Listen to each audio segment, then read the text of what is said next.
the Bible of the electrogenic cell. It's not just the best book ever written on the subject, it's the only book ever written on this subject.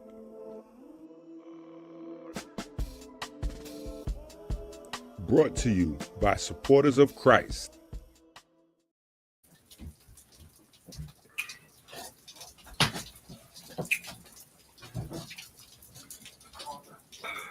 We at the late night. We on the late night. I know we no live streams in a week or so. And then we on the late night. Late night. So I don't know who's gonna view this video. I don't know who we gonna have tonight. It might just be one of them, you know what I mean? It might just be one of them private sessions. It might be one of them. Listen. When I tell you, okay, see the you know, them certain ones is gonna be in here. Okay, you know, all right, you know, the family is in here. We you know, the family is in here. The family is in here. Look, even if they got to tap back in, see that? Even if the family got to tap back in, so the family is in the building, right? We got some family in the building, but I don't even know how long we're gonna be. But I had so many responses about this. I got so many responses. Like I you know, we had to have a conversation. You know, questions. People asking questions about the ritual monitor, right? The you know, like, if you don't know, we have a ritual. It's in the, you know, it's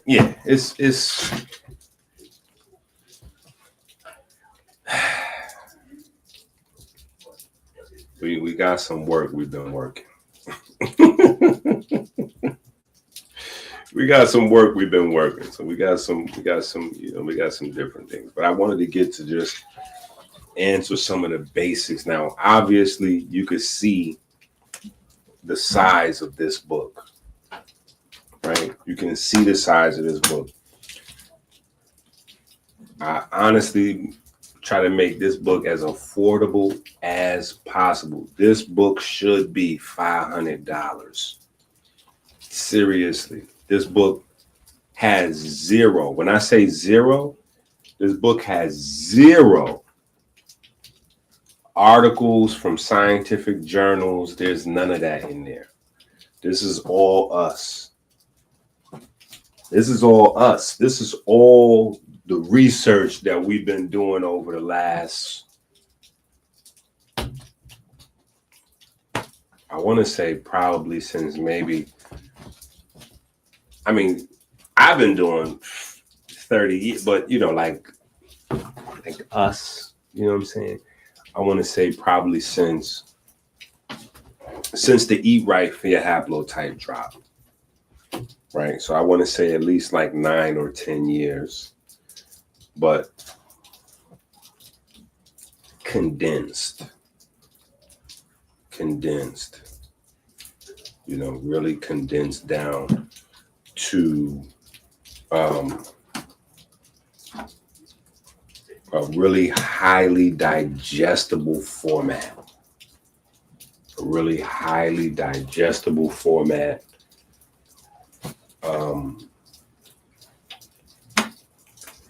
You know, you got scriptures, maybe 2-3 pages, prayers, sermons,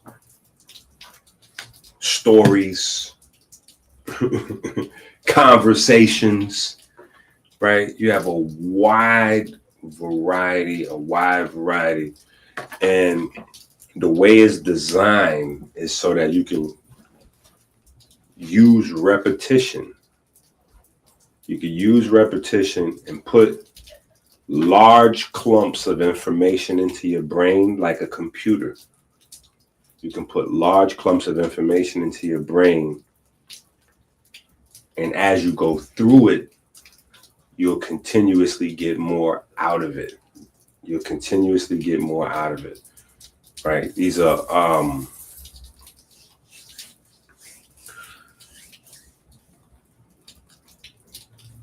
advanced learning patterns, right? Advanced learning patterns.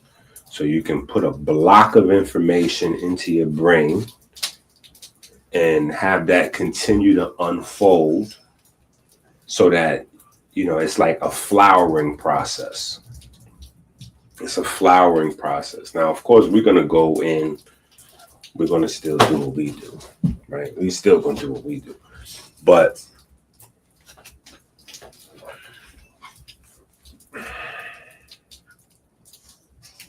this is a brand new era. This is a brand new era in spirituality. This is a brand new era in science. This is a brand new era in holistic health, naturopathic health. This is what we get after creating the entire Kemetic naturopathy paradigm. After we rebuild the whole paradigm, right? This is what you get. This is what you get. So this is a specialized discussion this evening. Right? This is a specialized discussion. This is not for everybody. This is for us. Right? This is for us. Yeah, this is for us. I am the mind, but not the brain alone. I am the sum of fields. I am the choir of cells. I am the memory of transformation. For know this, disciples of Christ. Each cell is a temple. Each cell a well of water, a scroll of fascia, a current of breath. And each cell holds a magnetic field born of the currents within. Yeah. That part right there. That part. Right? That part. Right?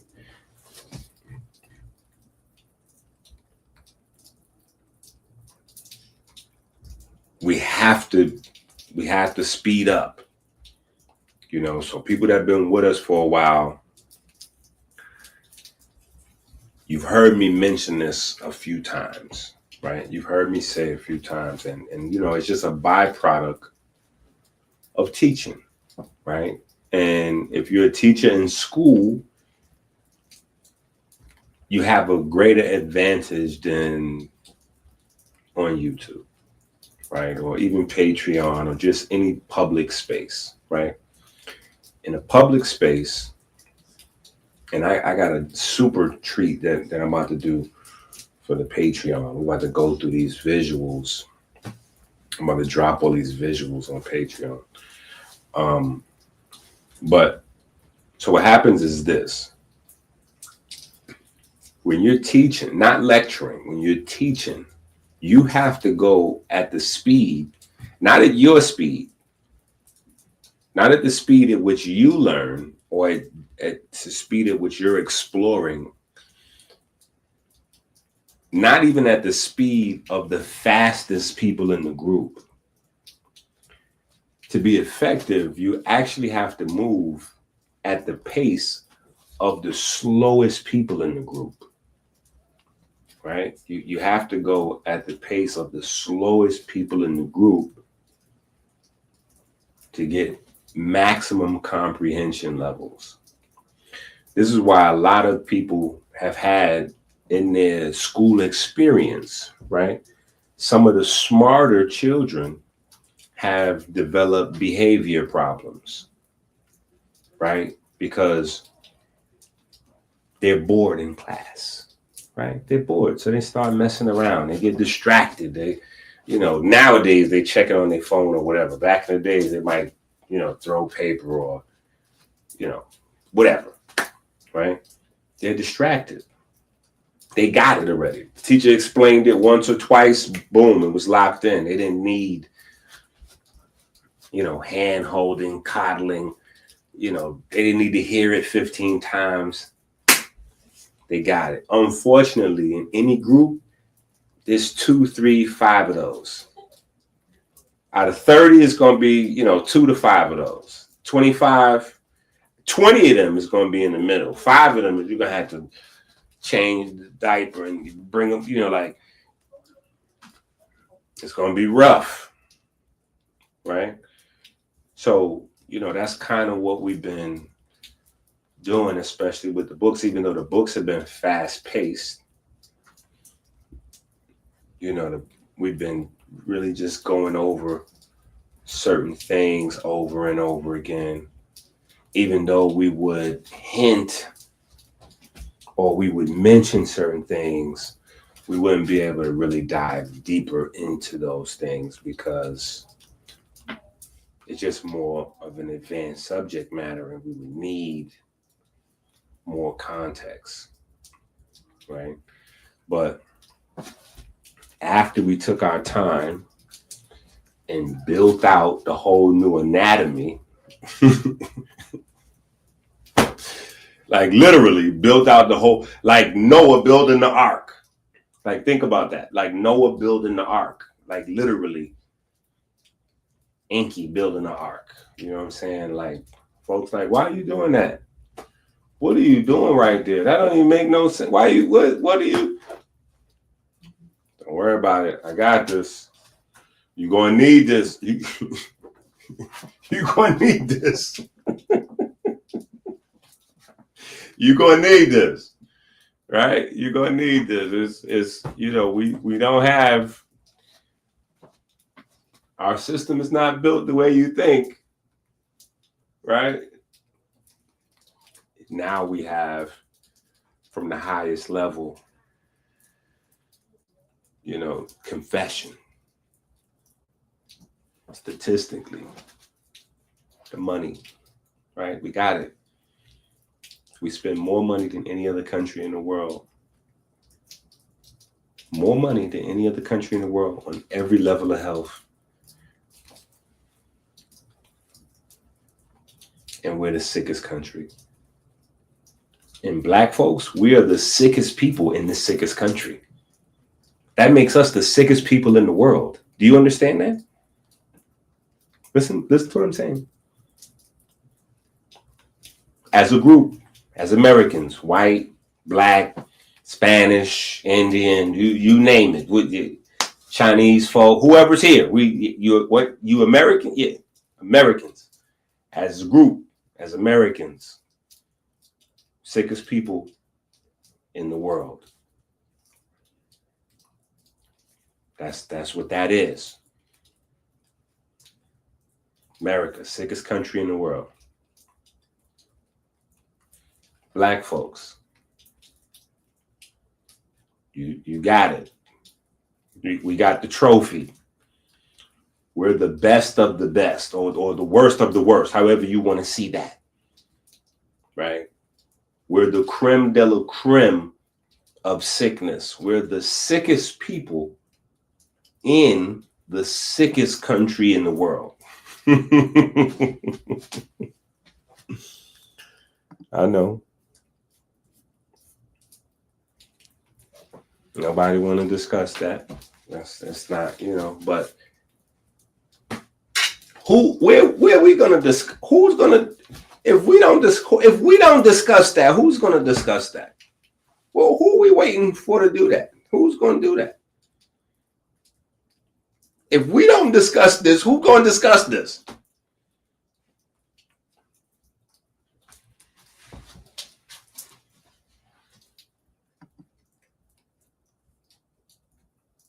Yo, listen. Yo, Listen, I'm telling y'all, if you listen, you supposed to be like Jehovah's Witness now, popping up on. You supposed to be like Jehovah's Witness now, popping up on folks. Listen, do what you listen. You have the green light. Go crazy with this. Screenshot. Send it to you. Send screenshots out. Text me.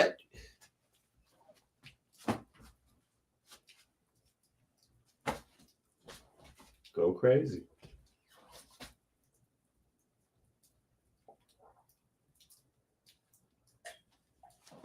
Go crazy.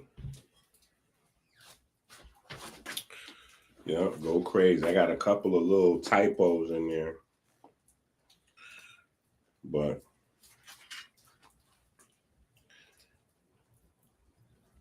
yeah. Like on page 318. I know exactly what I was doing. I was sleep typing in the middle of the night. It's all good though. But I typed in blood molecular weight at 44 Daltons. And what I meant to put in there is carbon dioxide. Yeah, I meant to put carbon dioxide. But listen to what I'm telling you. Go crazy. Throw this at people from across the street. Hit them in the head, like stand over a bridge and just drop it on top of cars as they're going fast. No, please don't do that. But I'm saying, listen, what we've been waiting for, right? What a lot of people, now, most people don't know. Most people don't know. They don't know what they're waiting for. It came. What they waiting for is on Amazon. It's delivered. What they waiting for is delivered. Right? They don't know. Most people don't know. But we did it and we built it in real time. Right? We did it. We built it in real time. It's not somebody, like, oh, I'm illiterate. I can't read, but I was in a cave.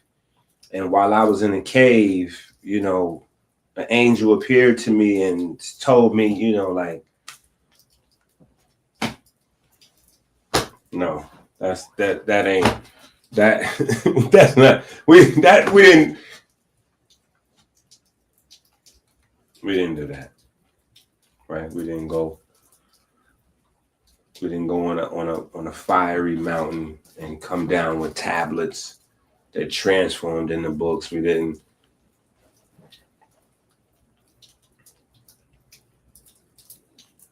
Now, is it divinely inspired? Absolutely. I would say more divinely inspired than anything else, because this speaks directly to spirituality. Woo! I don't know if y'all heard that, but just now a loud lightning and thunder just crackled. That's crazy. As soon as I said that, that's crazy right there. That's powerful. That's powerful. That's powerful, because we've been able to, we've been able to really. I'm at a loss for words to an extent. You know what I'm saying? Because what we've been able to accomplish is nothing short of miraculous.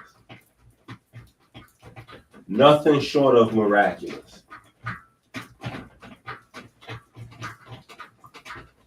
Seriously.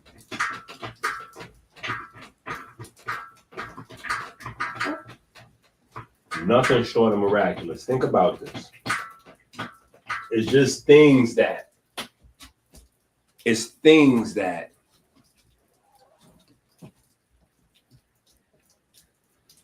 evolved because I couldn't even fully grasp all what I was getting.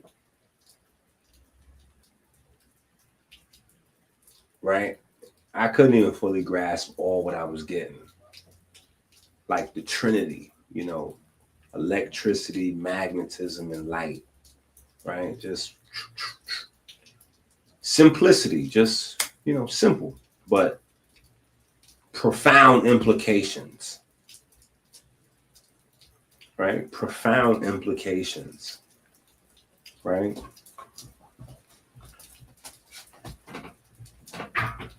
The other night, I was with Hotep Jesus as usual doing our medicine thing. And so we was talking about a few things. And so the crown of thorns came up, right? Just like the crown of thorns came up. And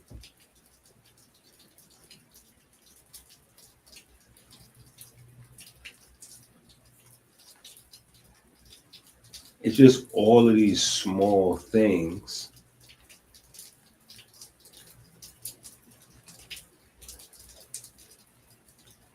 And I knew we were making a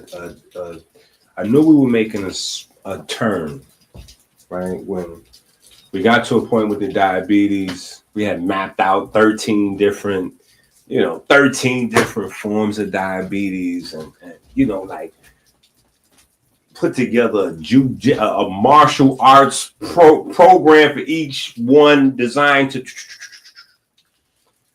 right? And we're like, okay, the next monster is heart disease. And then we got on the heart disease and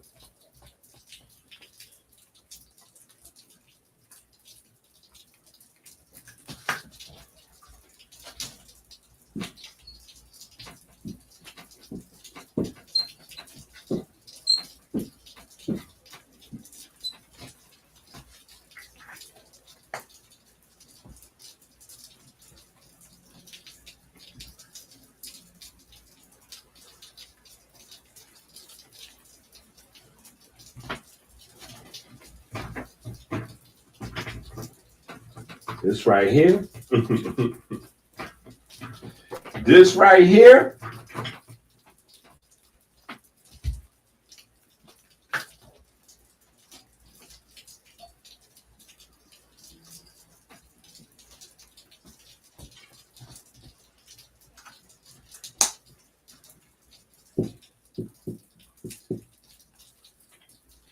two places. We have one story.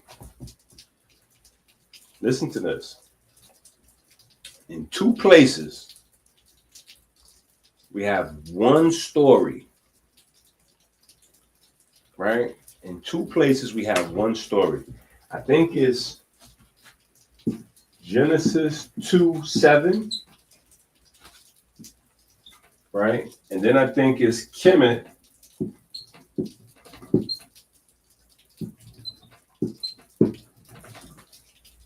Not think, I know for a fact it's Canaan with the potter's wheel. Now, some people may know that there's some overlay between Canaan and Bane B'Jedet, right? The soul of Osiris, right?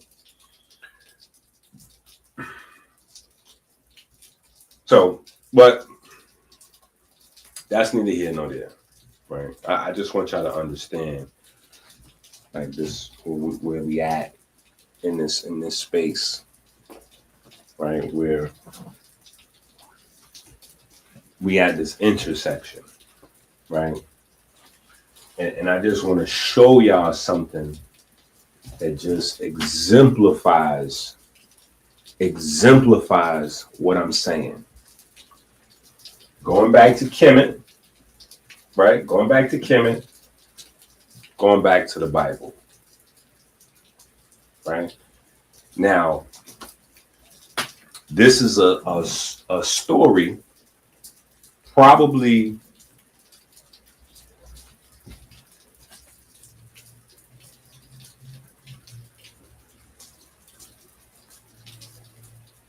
I want to say probably the most popular, top three most popular recited passages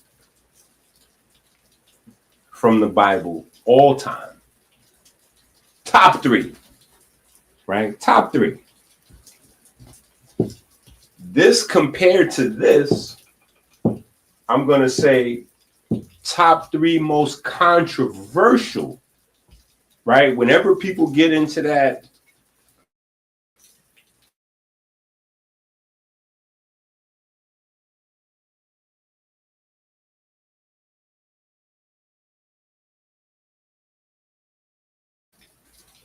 come on now.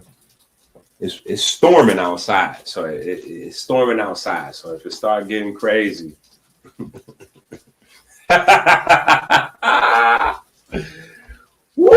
If it start getting crazy, listen. But we're gonna work. We're gonna try to get through this because this is important. I want y'all to get this, right? Because this here speaks directly to this. This speaks to this. And what I want to show y'all is something that's so, people have discussed this so many times. So many times, but they just, for whatever reason, just the information just escaped you, right? Or maybe you just didn't know, right? Because it's, you got to be cross-disciplinary to catch some, to understand some of these things, right? And because we believe our ancestors were dumb, right? I'm talking about Kemetic people, right? People who ascribe to the Kemetic history and, you know, their ancestors are from Kemet or whatever. No matter what they say about the pyramids, they still think their ancestors were dumb. I'm going to show you in a second. The people who ascribe to being Israelites or Jews or Christians or Catholics, or, you know, they believe the Bible is actual history and they come from one of those lines or groups of people. They come from some sort of biblical nation, Moors, you know, whatever you, they still believe their ancestors were dumb. And I'm going to show you. I'm going to show you because, and when I say dumb, I'm, you know, I'm not the smartest guy in the world, but I know a few words. So if I wanted to find a different adjective, a different descriptor, right? I could find us a different word, but no. Dumb is the one.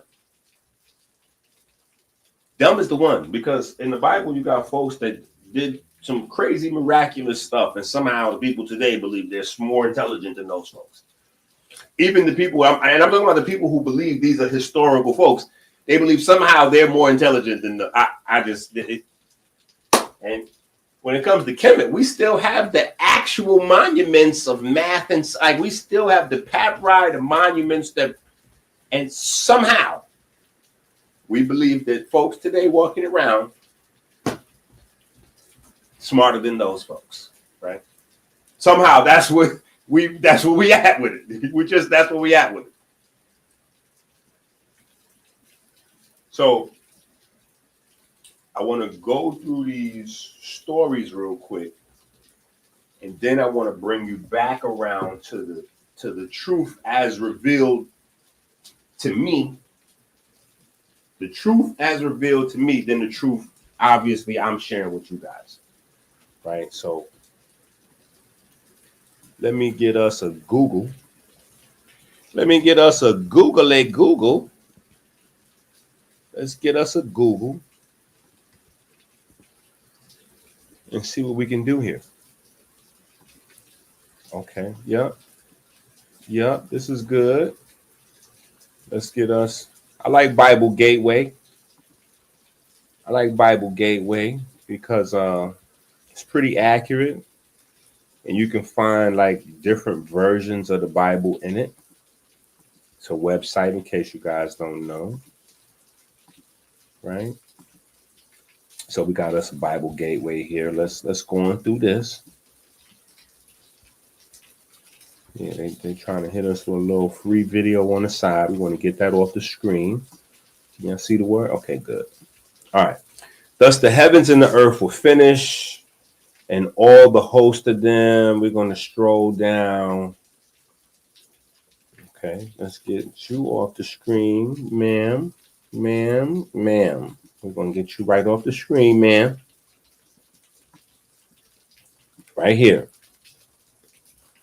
It says, and the Lord God formed man of the dust of the ground and breathed into his nostrils the breath of life, and man became a living soul. I want y'all to understand what this we're going to unpack this a little bit. We're going to unpack that a little bit. Right? We're going to unpack that a little bit. We're going to add some science to that. Right? We're going to add some science to that. We're going to unpack that a little bit. Now, let me see if I can find us another one. Let's see if we can get us a decent story, right, on Canoe and the Potter's Wheel. Let's see, can we get us a story on that?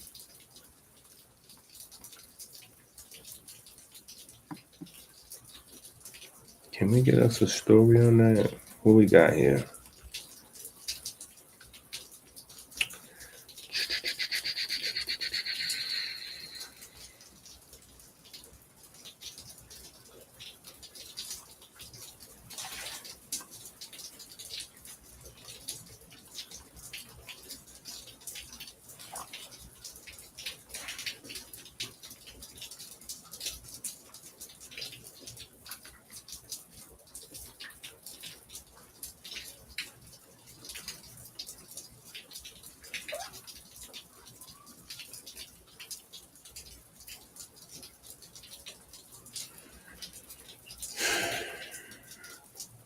Okay, hold on, work with me. I'm trying to find a nice story of Canoe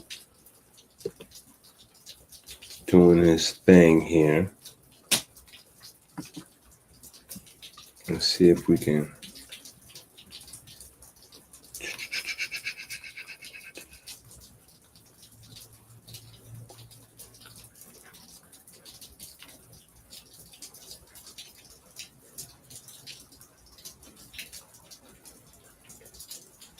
All right, let's see what this. I haven't, I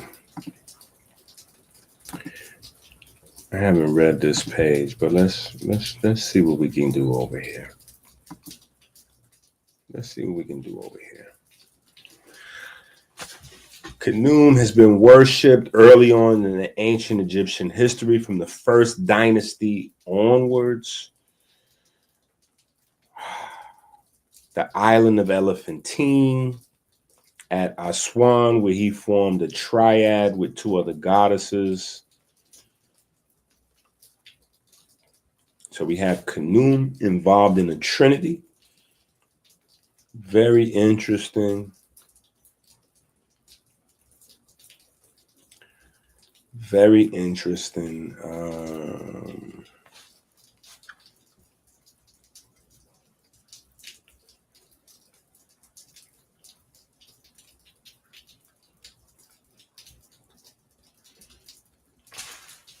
Okay, here we go. We got the story here. Khnum and creation. He is said to have shaped people and animals and plants on his potter's wheel and put life and health into their bodies. In both the pyramid text and coffin text, Khnum is mainly written about creating boats. However, in the Old Kingdom, Khnum formed part of a group of deities that came to Egypt in disguise to assist with the birth of 3 children, all destined to be king. In this tale, Khnum makes their bodies health, with scenes showing him making the royal body and its ka or double in his potter's wheel. All of this seems to take place in the celestial realm. as an intrinsic part of the prelude to the king's physical birth. In temples of the first millennium, the birth of the gods was celebrated in similar scenes to that of the kings. Khnum created animals in their physical forms of these baby gods, started the shaping the egg in the womb. Okay.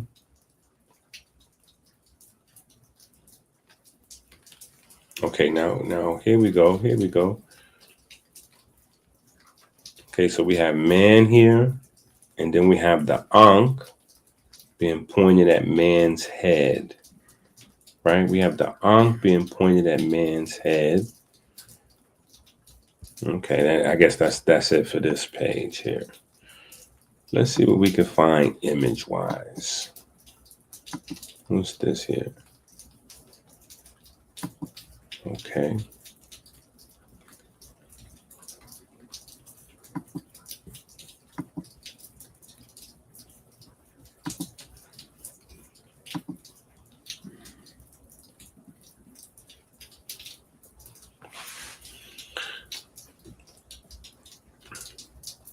Now, this is one of the Ogdode, right? This is one of the Ogdode, right? One of the 4 sets of twins, right?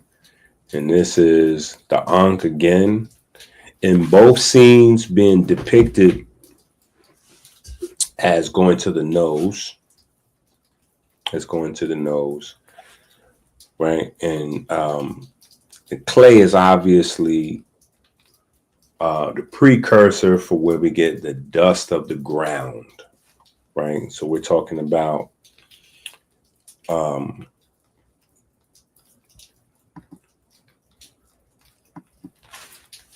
the origin. We're talking about the origin for what would become our living circuits, right? Our living circuits, right? And we're walking it down. We're not in no particular rush.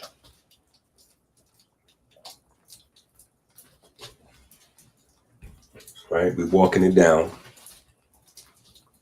so that we all on the same page. Right? We all on the same page. We get it. Khnum, the potter's wheel. The story is older than Genesis.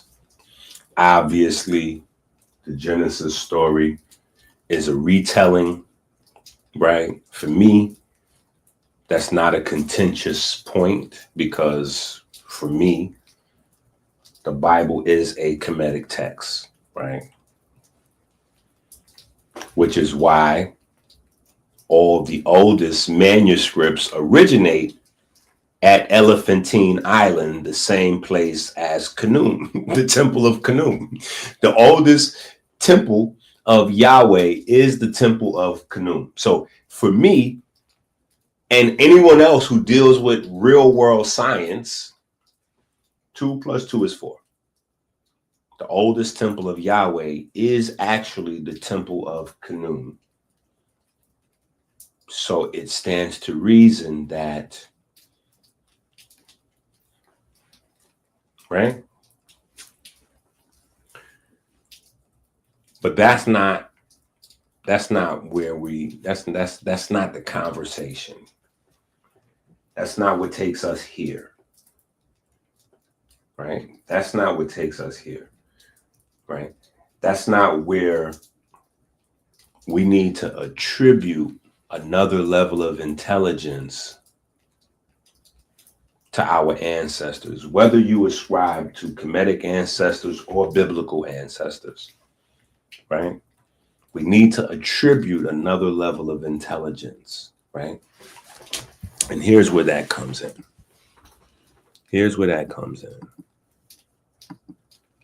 And this is why we can't really get the health thing, because we don't realize, right? Even though most of the world is supposed to be following the Bible. And in the conscious universe, most of the world is supposed to be following Kemet. So it messes me up when both of these sources material, both sources say the same thing, and nobody's still listening. It confuses me. I get distraught. I start getting anxiety because I don't understand where I am. I get disoriented. Right? The world at large, we all supposed to be following the Bible, right? The Pope. For our brothers in denial, they follow in the Quran. The Quran is following the Bible, just in case you didn't know. Right? But in the conscious space, we deep, right? We deep, we woke, we in tune, we in sync, okay, so we're going back to source. We going with the Kemetic, right? But they both say it's the same thing. Spirituality is health, right? Health is wealth. Spirituality is supposed to give you abundance. Well, if health is wealth, then that means spirituality is supposed to give you an abundance of health. At least as much as you need, right? We're not supposed to be the sickest people in the sickest country on. That's not supposed to be a real thing, right? Okay. So let's go here. Let's go to Google. And let's look up this word. And let's just see what we can do with it.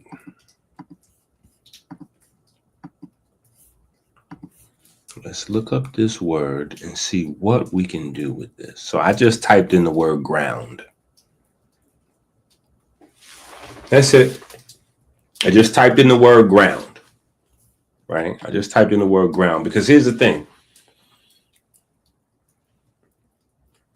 I don't know how many people read the book, right? I know nobody has read this book yet. I know nobody has read this yet. This is 760. This is 760 pages. I know nobody has read this book. People are reading this book. I know nobody has read this book, right? But we have a book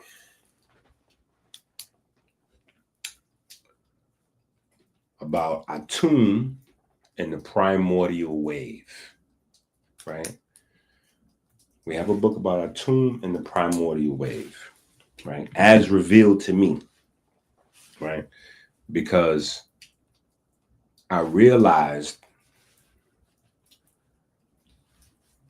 this whole illusion. Listen, this whole illusion. The whole illusion. Listen, when I tell you the whole illusion, like, yo, listen, I feel like I'm in the Matrix sometimes. Like, yo, it's coming down. It's coming down. The whole illusion is coming down. The whole illusion is coming down. Listen, it's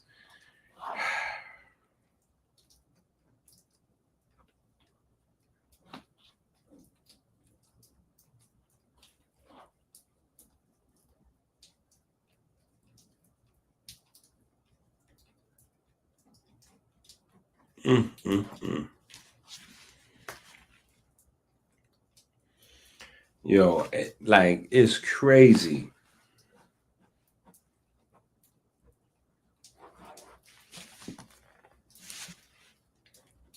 It is crazy. I'm always writing.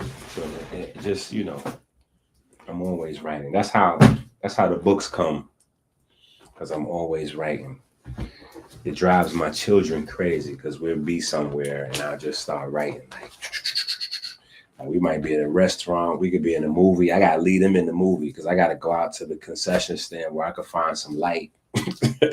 I'll be to miss 30 minutes of the movie because I'm out writing something down.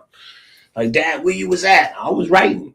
Trust me. Listen, y'all enjoyed the movie, right? Okay, good. I was paying for the movie. Yeah, I was writing.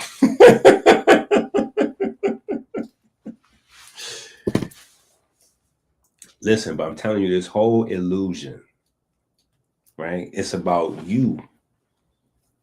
And it's about you having little to no value. Yeah, it's about you having little to no. Oh my God. Come on, Peyton. You're gonna make me even more emotional. You're gonna make me even more emotional.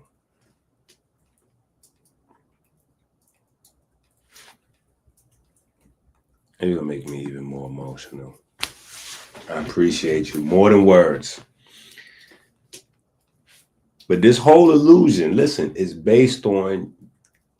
So let's look at a few different parts. Don't worry, we're gonna get to this because we on this. But I want you to really be able to grasp it tonight. You know what I'm saying? Like I want to get the message. I want to get this communication across. Right? I want y'all to get this.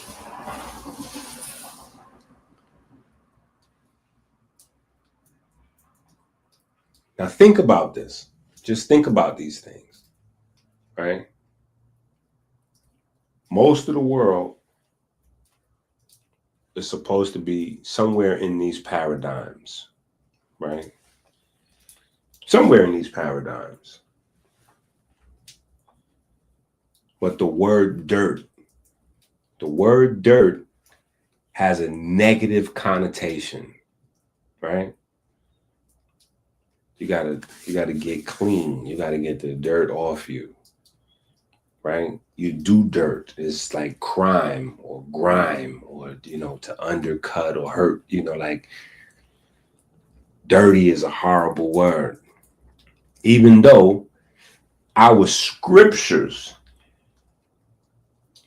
around the world tell us that we come from the dirt. Now, listen to this. Now it's gotten so crazy. Listen to this. Now it's gotten so crazy that we're looking to eat. We're looking to eat dirt or the germs that's in the dirt for health. The world's understanding of medicine came from the idea of germs, right? Germs are bad. You have to get rid of germs, right? We have to sanitize. We can't, germs are no good. There's no form of germs that's good. Germs are horrible. Now, think about this, 2025. Most cutting edge health, whether it's holistic, naturopathic, medical, surgical, everybody acknowledges the microbiome. They say, oh, you got good bacteria. So now they're selling you germs in the store. You can buy germs. You're going to go buy germs. When you go to the supermarket, the packages are listed. It tells you, oh, this got 20 billion germs in it. Yeah, you're looking for that when you go. This is the best one. This got 40 billion. No, this got 40 billion different strains of bacteria in it. This is the one we got to get. No, babe, I'm getting this one for me, you, and the kids. We're going to get this one right here. This one got the best. Yeah, this one got the most in it. You can get yogurts. They got the vegan yogurt, so you can still get the bacteria if you don't want to have the dairy which gets confusing because you're like, hold up. Why are you not eating the meat again? Because you're getting ready to get Then they got juices. They got juice now where you don't even got to deal with any of that. You could just go get the juice. And the juices got different levels of germs in it. Bacteria. Right? So I just want to throw these concepts because listen, I spent a lot of time sitting and just thinking about words. I just spend a lot of time just like thinking about words sometimes. Especially when the words themselves, the definitions, the euphemistic usages, like, you know, in the neighborhood, you know, we say speaking out two sides of your face. You know what I'm saying? Like when these terms have opposing definitions, to me, it is, you know, or just layered, right? Is interesting, right? Because we have germs. It's horrible, you know, like it's, you know, and now we're spending top dollar on it, right? And I'm with it. Don't think I'm, you know, like I promote germs, yeah.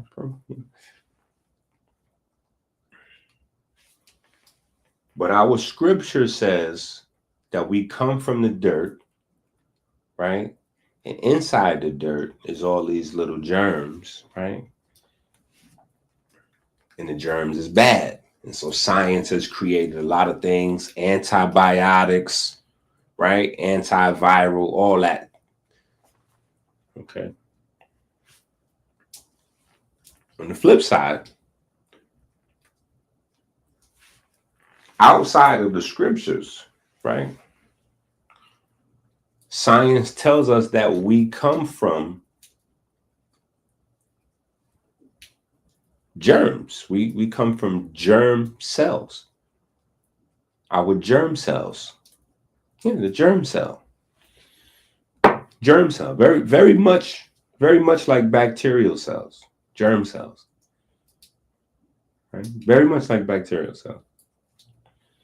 And then our genetic material that's inside the germ cells, identical to viruses. In fact,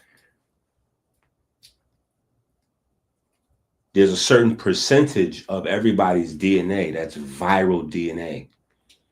Like literally, viruses over the years have now composed. So it's interchangeable. Your DNA, virus, or it's all the same. It's, yeah.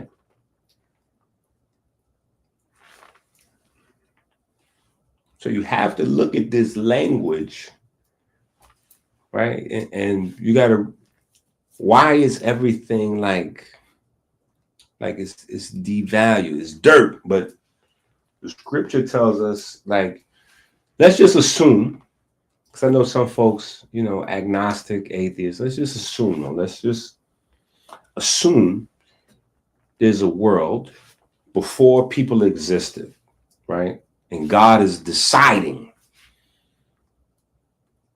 like, okay, yeah, we're going to make this thing called people. And so out of everything, selects the dirt. Out of everything, selects the dirt. Kemetic science tells us this. The biblical science tells us this. Selects the dirt. Like, this is, we rolling with the dirt. This is what it is. We're rolling with the dirt. Now, if we acknowledge the microbiome, right, you do realize that you are scientifically acknowledging these stories. Because there's no other way for the germs that live in the soil to be an intrinsic part of your system. Unless, I'm just saying, I'm not saying you have to subscribe to one of these ideologies. I'm just saying, be mindful, assuming these folks are dumb. Yeah, be mindful, assuming these folks are dumb, right? So let's say this creative force, this creative energy, this creative intelligence, right? I want to give maximum room, because with what we have going on, right? We welcome everybody in our temple, in our church. Everybody's welcome here. Christian, Catholic, Israelite, Muslim, Jew, whatever, Buddhist, you come on.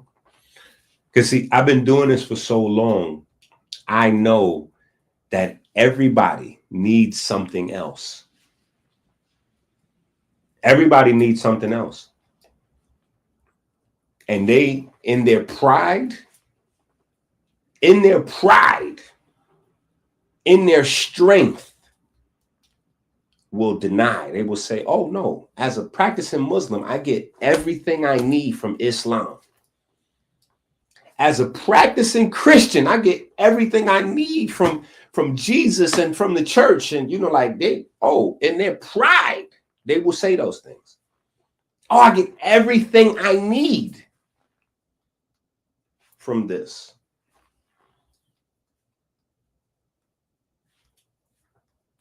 And only, when I say only, I mean this with the utmost respect.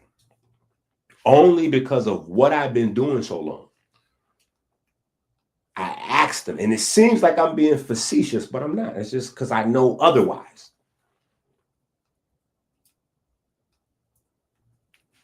I just asked them, hey, when you get sick, do you go to the Quran for the solution? Just asking. When you get sick, do you go to the Quran for the solution? When you come down with something, do you go to the New Testament or do you go to the emergency? Do you go to the hospital? Where you go? You go to CVS to pick up prescription? Or do you pull out a scripture? I'm just saying. You get everything you need, or is that ego talking? Because I have found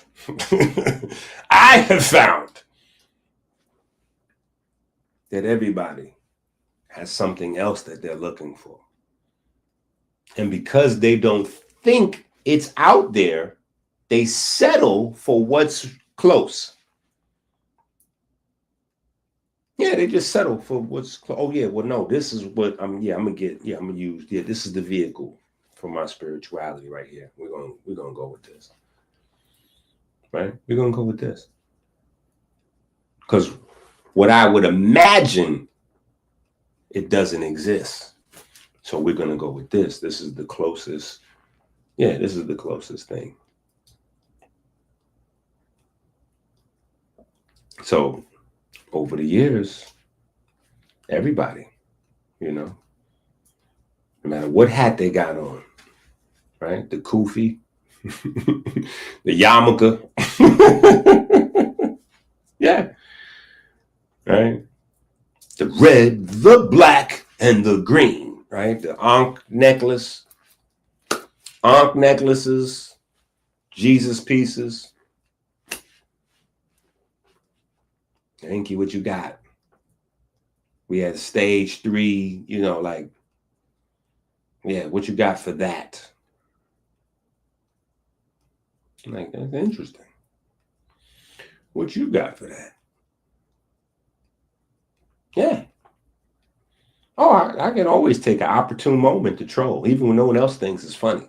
Sometimes I still think it's funny. Like, because I'm talking about people that have told me I've been crazy. I'm not, where are you going with that? Oh, I'm doing this. All right. I'll see you in 4 or 5 years. I'll see you in a few years.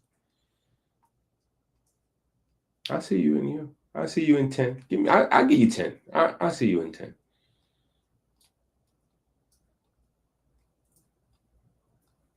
They all come back.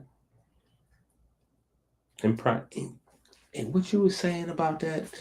So tell me about this thing, what you were saying about,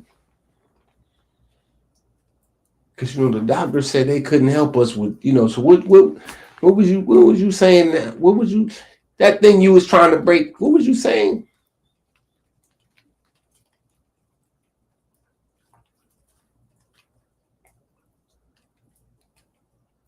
I ain't saying nothing now. I was trying to tell you before. Now the books is, go get the books. The book is on the internet.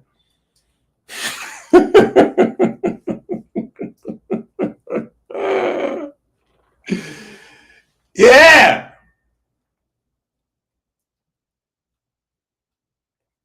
Because we got something. got something. And I'm not gonna last forever. I ain't gonna let it be 1,000. I'm gonna clock out at some point, but the material is gonna be here. And hopefully by that time, whether I clock out tomorrow or in another 30, 40, 50, I'll be able to put my jersey in the rafters. Retire my jersey. You know what I'm saying? Retire my jersey. That boy was working. Yeah, that boy was working. Because it was some things that we overlooked. There was some things that we overlooked. That boy put into perspective. Some things that once you see them, once you see these things, you can never unsee these things. You can never unsee these things. Once you see this says Christ right here, you can't unsee this. You can never unsee this again. You cannot unsee that. Once you understand this is a Kemetic burial system about transitioning and resurrection surrounding the heart,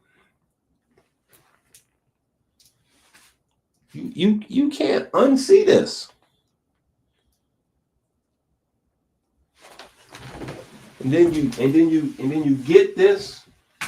Like you get this. You get this.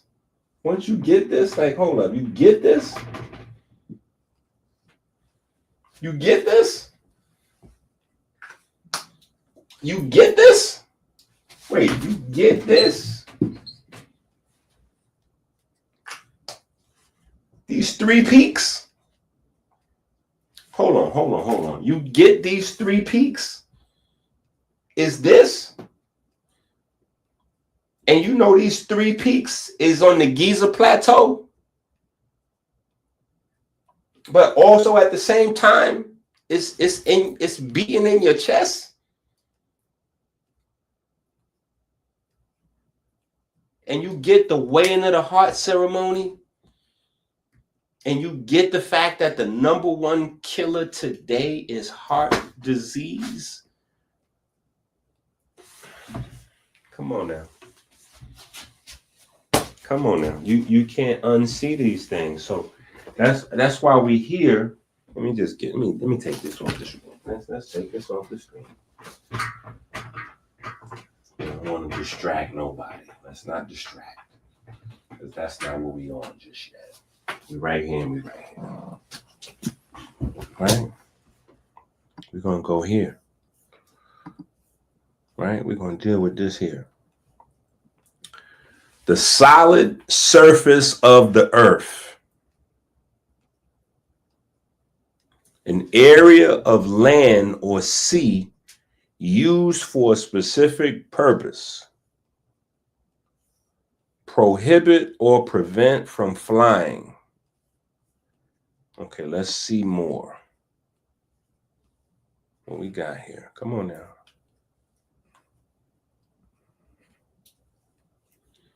Relating to the ground rather than the air. Living or growing on or close to the ground. An area of knowledge or subject of discussion or thought. Factors forming the basis of action. A prepared surface to which paint is applied. Solid particles, especially ground coffee. Electrical connection of a circuit or conductor to the earth. You see, now that's right there. That's where we're going to stop right there. We're going to stop right there.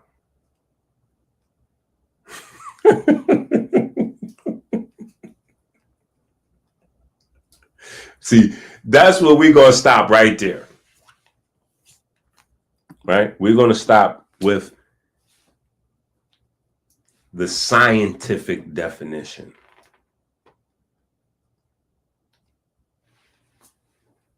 We're going to stop with the scientific definition right there, right? Because remember, this is the Bible of electrogenesis, the new anatomy. The whole body is electric circuitry, right? We're moving past fringe theories of the body being electric. We're moving past the sort of understanding redox, the sort of understanding electrons and protons in the mitochondria, and sort of kind of understanding structured water and coherent domains and negative ions. And no. We're going past all those things. We're going right to the, now we done took it in slow gear the better part of a decade. Now we got the, now it's time. We got RFK in office. It's time.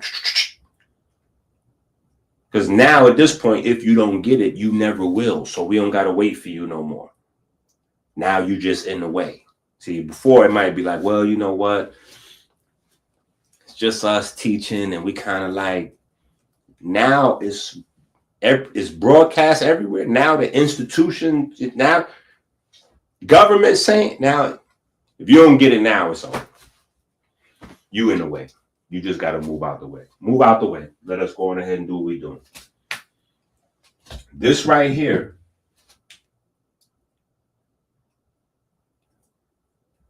is proof beyond any question, any shadow of a doubt. This is how you get pronounced dead in the hospital.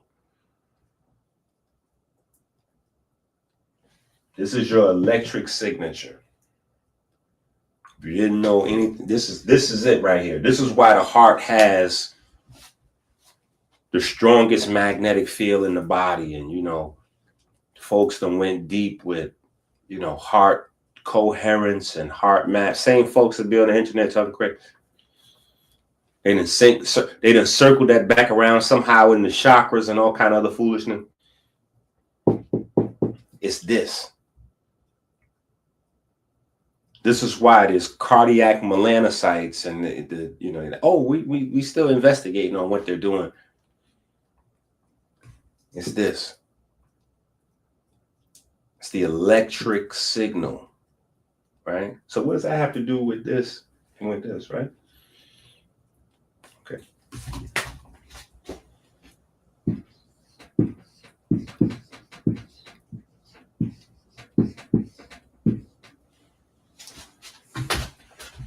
When you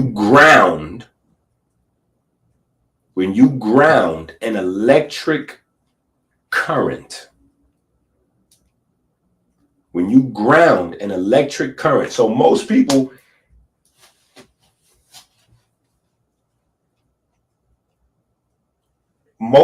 only talk about grounding electric current if they fixing something around the house, or maybe it's a part of their job, right? So electricians, or maybe people in telecommunications or something, you know, like maybe if somebody's like, they work for Xfinity or something, they fix cable or something. Like outside of that, John Q. Public is not really even thinking about grounding electric current. That's more like a secular kind of discussion, a secular conversation, right? Now, we know what it is. We know what it means, at least on the surface level, pun intended, on the surface level. That's kind of a bar. We know what it means to some extent, but we don't really pry deeper into it, right? We haven't pried deeper into it, right? When you pry deeper into grounding an electric current, because most people think if you just put the current into the earth, right, somehow the earth is like water on fire, right? When you put water on fire, most fire, you put out the fire, and then the fire is gone. So we accustomed to that thinking. So we put the electric current into the earth and ground it. And then that's that. The current is gone. You know, like fire. It's extinguished. That's not how that goes. That's not what happens. When you put an electric current into the ground, into the earth, it dissipates into the earth into its boundaries. And then it circles back to its point of origin.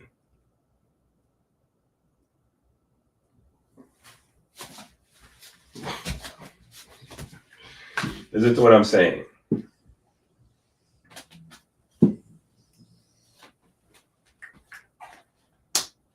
Whether you ascribe to Kemet,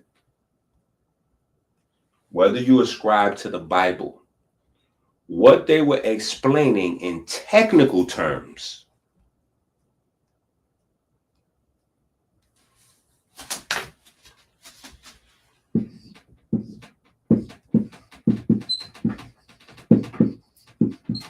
is forming a circuit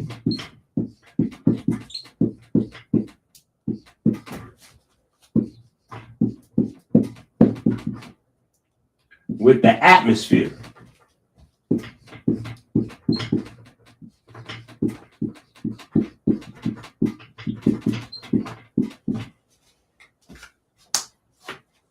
This is what they're talking about.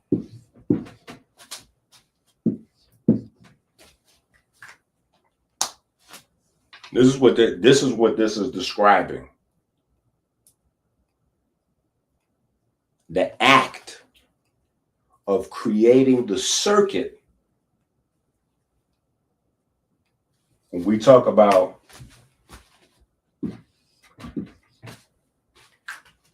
the body's electric.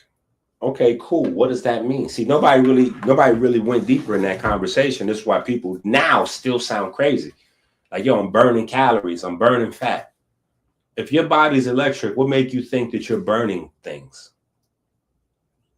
Where you get that from? Where you get that from? That's talking backwards still.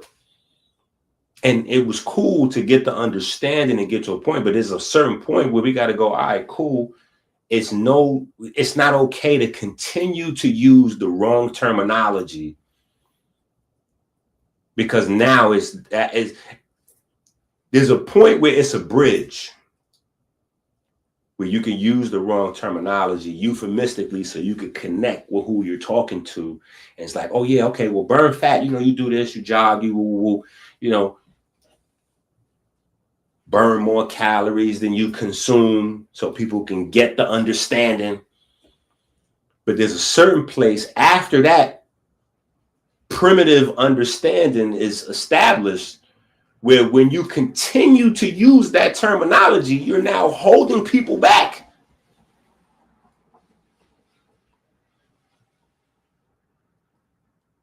Because there's no burning. But your value got to be less than divine, because you got to be born in sin. Right? You got to be born in sin. Dirt is dirty. Germs are nasty. Maybe the soil is divine. Maybe the germs are seeds of the spirit.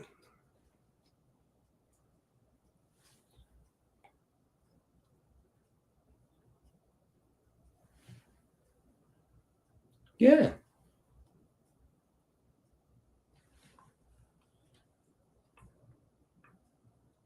You literally have a standing wave.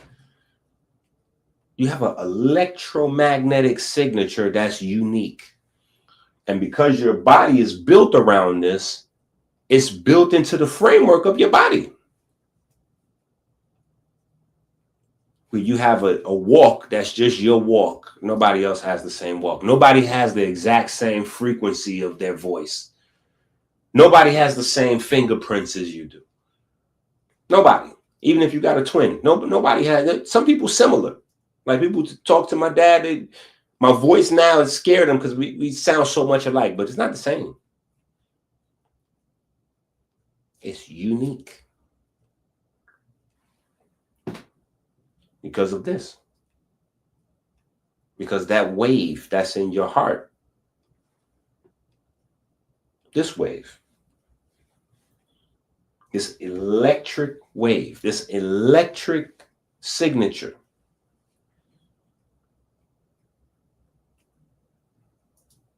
so it could be coincidence.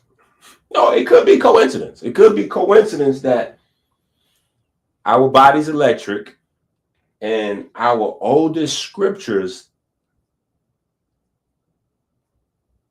describe the initial act of creation with the exact same language as creating an electric circuit. The only way we turn around and say that's coincidence is when we say these people is dumb. Yeah. Dumb luck. Dumb luck. Person never played the lotto in their life. They just went in there and played the lotto one time and hit for 17 billion, 38 trillion. You know, come on now. What are we talking about? Huh? They just accidentally got it right. They accidentally got it right. So these people had no idea that the body was electric. They had no idea what a mitochondria was. They had no idea what electrons was. They didn't even know what an electron was. They didn't know what an electron. So how did they know the body was electric if they didn't know what an electron? So they didn't know anything. These people was dumb. Somehow, they managed to get it right though. See, that's where it gets spooky. Yeah. So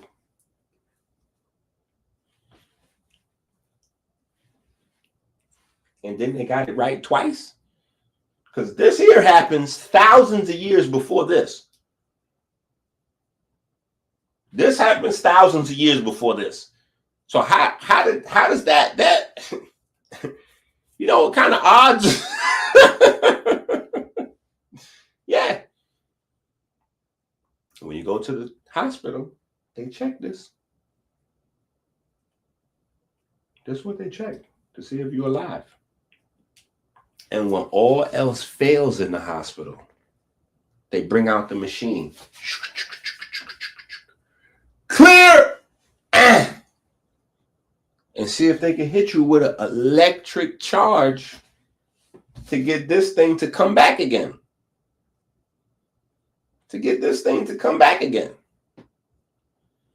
Because if they can get this to come back, and they just hitting you with a jump, the same way you hit your car with a jump, the same way you jump a car battery, they clear, they jump in your heart in the hospital. They jump in your heart the same way you jump a car battery.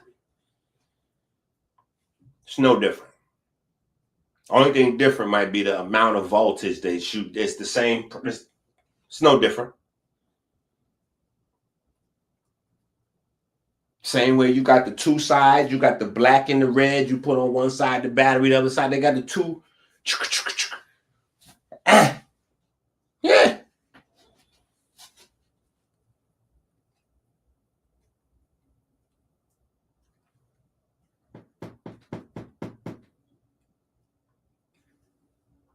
When you ground an electric current, that current flows through the ground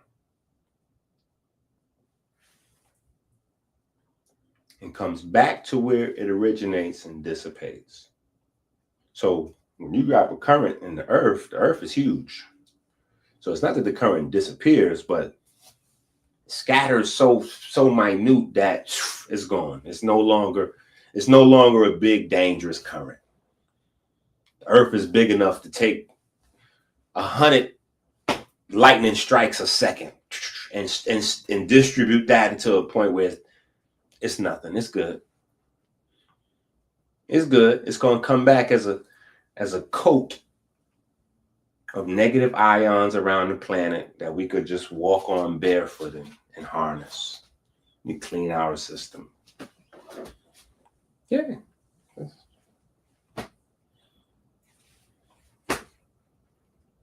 Yeah.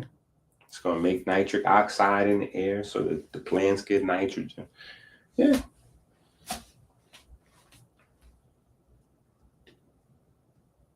But I want you to get this process. I want you to get this as revealed to me. So you have a whole nother understanding, not just of your body, but of your ancestors, whoever you choose to claim. The Jews, the Israelites, the Christians, the Catholics, the Moors, whatever, how you, Kemetic folks, right? Or surrounding folks, Sudan, whatever yeah, you come from down the river, you know what I'm saying? Wherever, or up the river, however you want to, Middle Africa, however you want to do it. Right? I'm just saying, we need to get this. Right? We need to get this because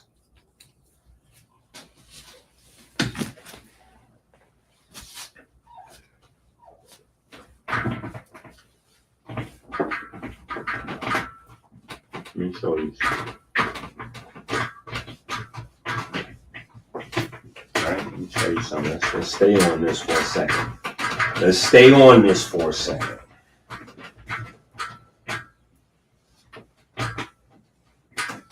Because you're not as big as the Earth. You're not as big as the Earth. I'm not as big as the Earth. We tiny compared to the Earth, right? We tiny. Right? We tiny, right? So let me draw. Let me draw a person. Let me draw this. I told you I'm bad at artistry, right? I'm a bad artist, right?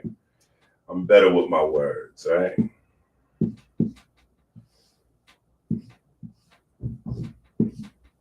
Right? Give my man some, hold up, give my man some Timbs or something, you know what I'm saying? Give my man some Timbs or something, you know what I'm saying? Yeah, give my man some Timbs or something. Some high power shoelaces, you know what I'm saying? Give my man some J's. Right? Give my man some J's, put his hat, you know what I'm saying? Put his hat to the back, right? Right? Do my man need a little chain or something? My man put a little chain. You give my man a little, give my man a little ankh. You know what I'm saying? Give my man a little chain. Give my man a little ankh medallion and all that. Right?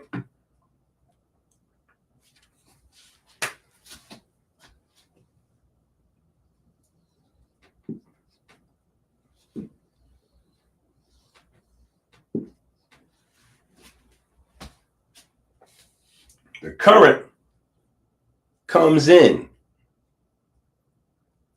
right? The breath of life, right? Breath of life comes in, electric current, right? What does science say? When you ground an electric current, it's going to move through that whole body of Earth. And then it's going to return back to its starting point. Right? It's going to go. So what that means is this. I want you to understand this.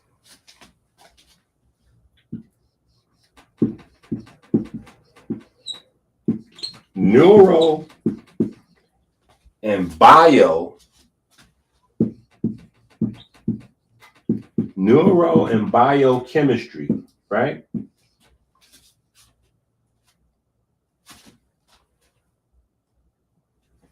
Are, let me see how I can put this.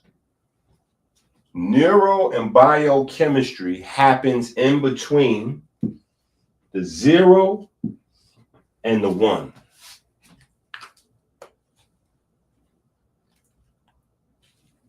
Let's bring it back, right? Let's bring it back, right? You learning tonight. You learning something very profound. This. If you don't have this yet, and you don't have the books that goes along with this, it's worth the sacrifice. Like, don't go to the party. Don't get that pair of shoes. Don't upgrade your cable package for the fight that's coming on UFC, or like, don't get that bottle of whatever. Don't get the weed you was getting ready. Don't get these. How the workout guys be like, yo, if you trying to get your stomach, do these. If you trying to get your mind right, do these. Right? Listen. The 1 and the 0, right? Binary coding, right? So when you put the current in, let's call that the 1. When the current comes back out, that's the 0. Current goes in, that's the 1. You took your first breath, you're alive. When you come out of your mom and you take your very first breath, that's the moment when you're considered a living soul. In case you didn't know, that's where the whole debate started with the whole abortion, this, that, and the other.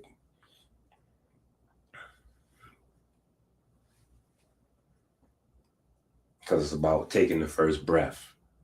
But we have clarified that in the books. We've clarified that in the books, right? We've clarified that. You know, we've talked about some things in these books that totally takes that to another. We didn't clarify it, right? But neuro and biochemistry is what happens in between the 0 and the 1. It's what happens in between, right? So the breath, right? You inspire, inspiration, respiration. Inspiration, respiration. Everything else is happening in that space. This is why nothing can happen without that. Inspiration, respiration.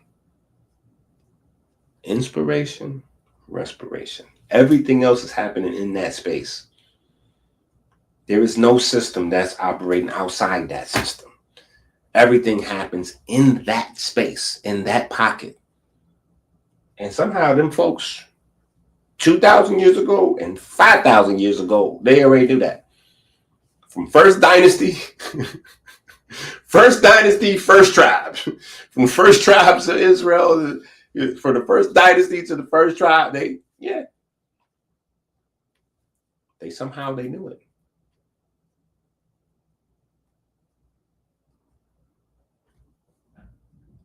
Right? That coming in with the breath.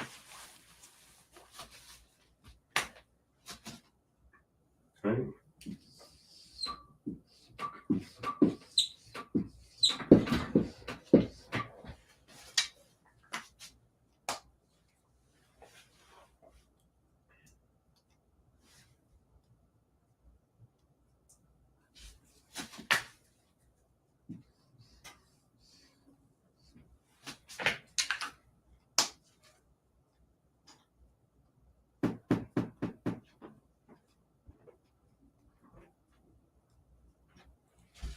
And everything that we're doing regarding health changes this. So if you do a set of push-ups, it's going to change this. If you do some jogging, it's going to change this. If you drink you some beer, it's going to change this. If you go get you some medicine, it's going to change this. If you have a surgery, it's going to change this. If you have an argument, if your feelings get hurt, if you have a traumatic experience, every single thing in your life affects this.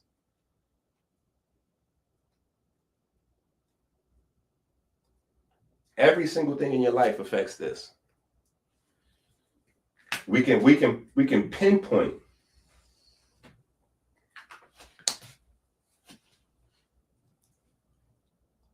out of the 100,000 reactions happening every second in your body, in every cell of your body. We can pinpoint one thing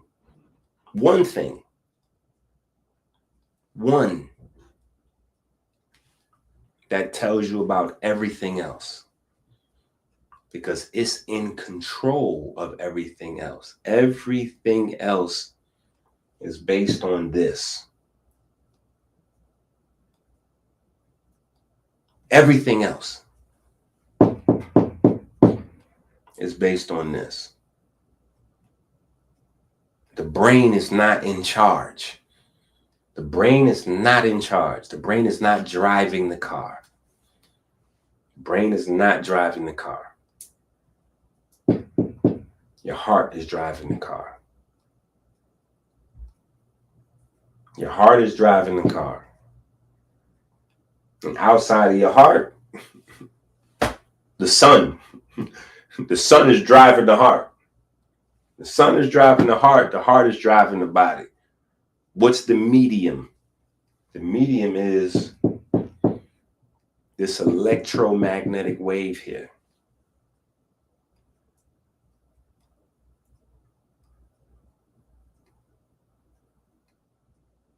So why is it important that we understand this concept from a variety of perspectives? Because there is no health without this. There's no mental health without this. There's no mental health without this.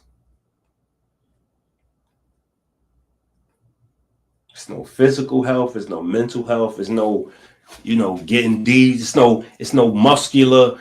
None of that. It's electric. Dun, dun, dun, dun, dun, dun, dun, dun, dun, dun. It's electric. I'm telling you.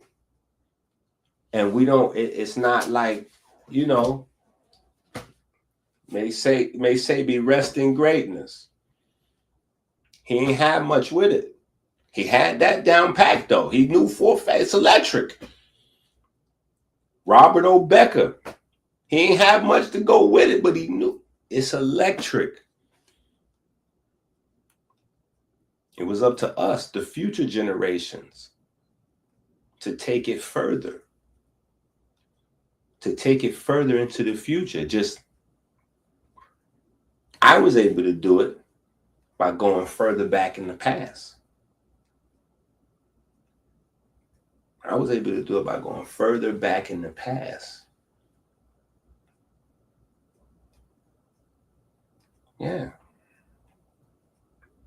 So it gets crazy, right? It gets crazy, right? Like this, like, look, let me show you. This is how it get crazy, right?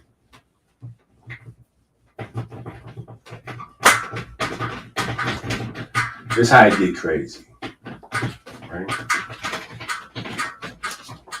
Watch how this get crazy. This, and everybody, that's why the Bible says, eyes that see and ears that hear, because we think we know, but we don't know, right? Now watch this, right? That's a terrible, that's my heart right there. I'm drawing a heart. That's not my heart, but I'm drawing a heart. That's my version of a heart right there. That probably looks more like a pancreas. Yeah, that probably look more like a pancreas than anything. or like one of those European virus masks. You know what I'm saying? But we're going to roll with this, right? We're going to roll with this because at least the heart is at the right angle. This is how your heart is angled in your chest, right?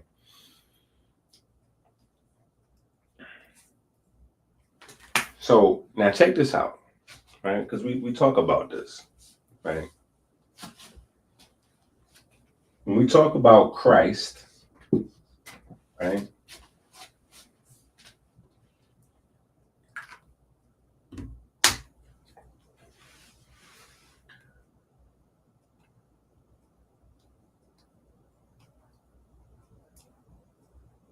There's a signature thing,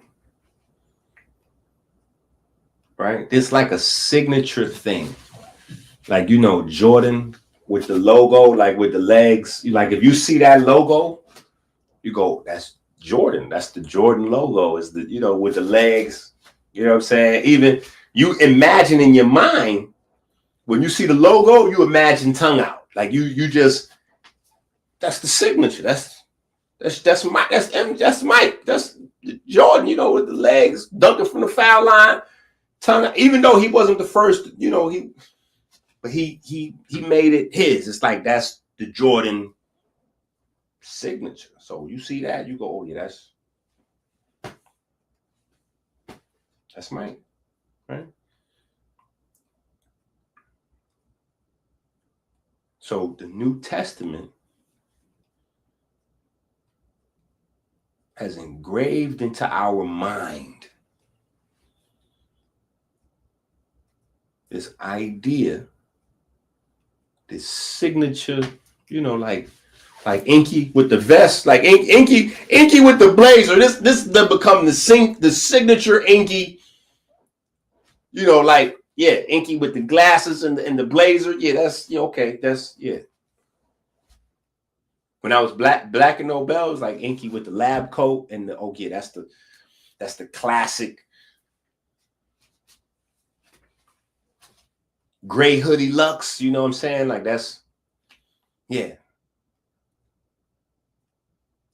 That's blue blazer Inky now with the red trim, you know, that's with the glasses, yeah, that's, yeah, with the hat back, that's, okay, yeah, that's the signature. In the New Testament, the crown of thorns. The crown of thorns. Right? The crown of thorns.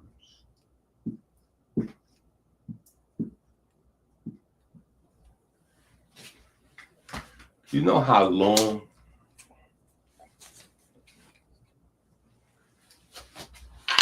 a lot of people spent looking for the origin of that narrative?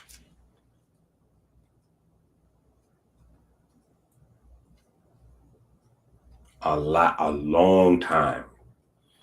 It's one of the unique identifying characteristics in the New Testament. Because it's like they can't find a crown of thorns pretty much anywhere. I guess, yeah, this is New Testament. But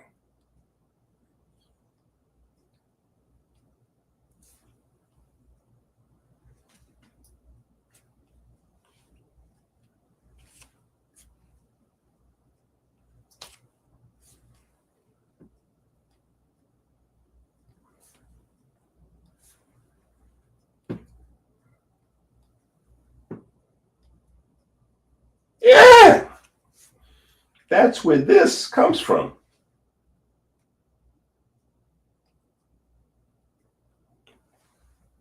That is where this comes from.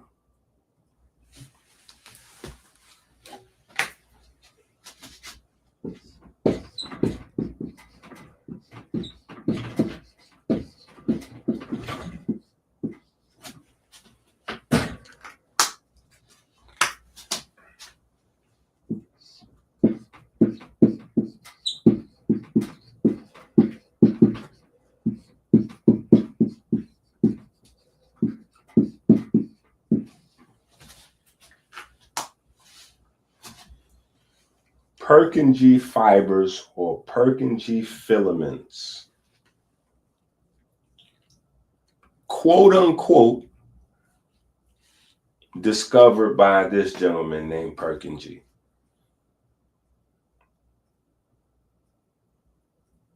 Now, let me show you how one lie could be such a powerful firewall.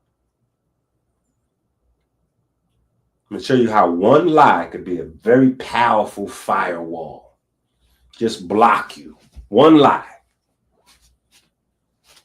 They didn't have no microscopes. They didn't have no microscopes in ancient Egypt.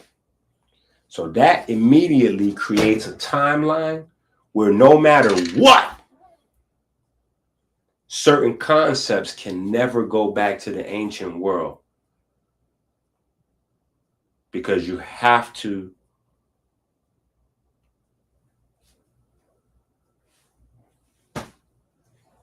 you take jujitsu classes, you learn you have to tap out early and often. Don't let your ego get involved or things are gonna pop. They're gonna pop, they're gonna break, you're gonna if you practice jujitsu with your ego, you're gonna hurt yourself. And you're going to hurt the feelings of the person that you forced to hurt you because they got you and you didn't tap out. So once you become indoctrinated with the idea that there's no microscopes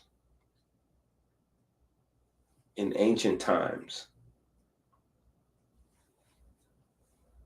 things like this is impossible. Things like this is impossible. It's no way.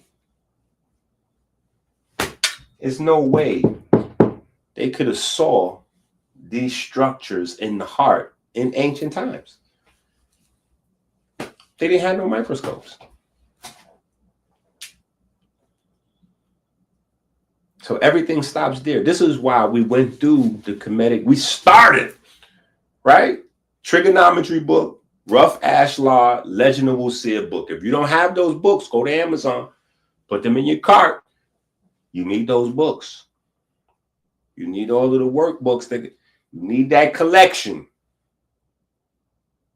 We start there and we go through all the names, the original names of all the body parts in the anatomy, including all of the structures that they say they could not have possibly known about. Only problem is they had names for it. They couldn't know about this. They didn't know about brain anatomy. How, Sway? They named all the parts of the skull and the neurons and the... Huh?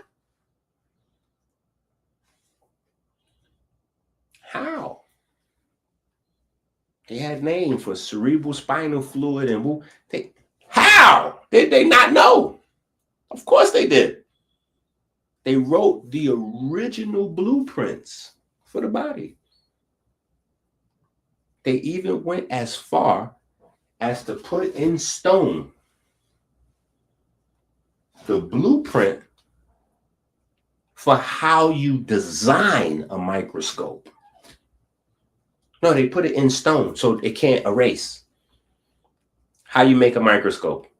The convex lens, the eye aperture, everything. In stone.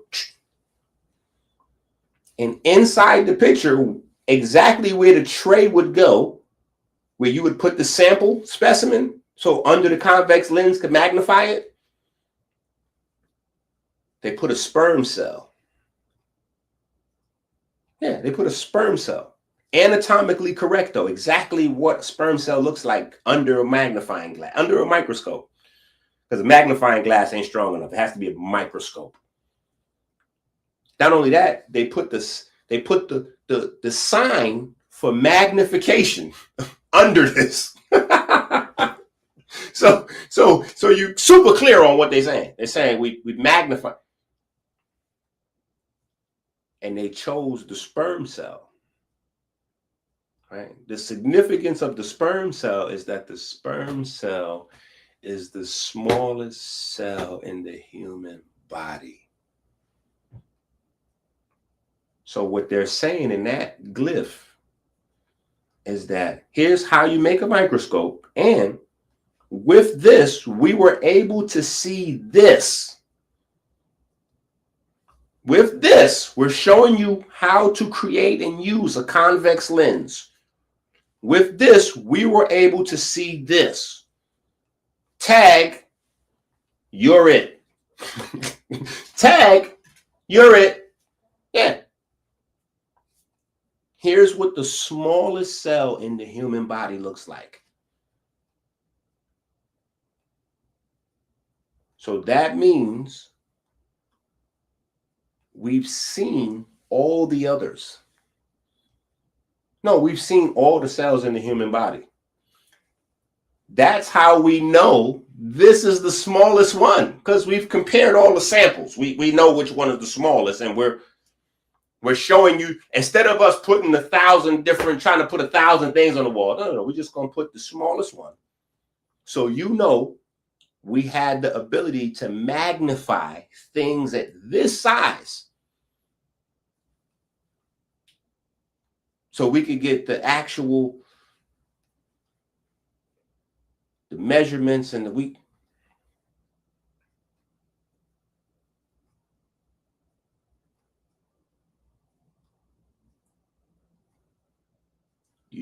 we seen the sperm cell,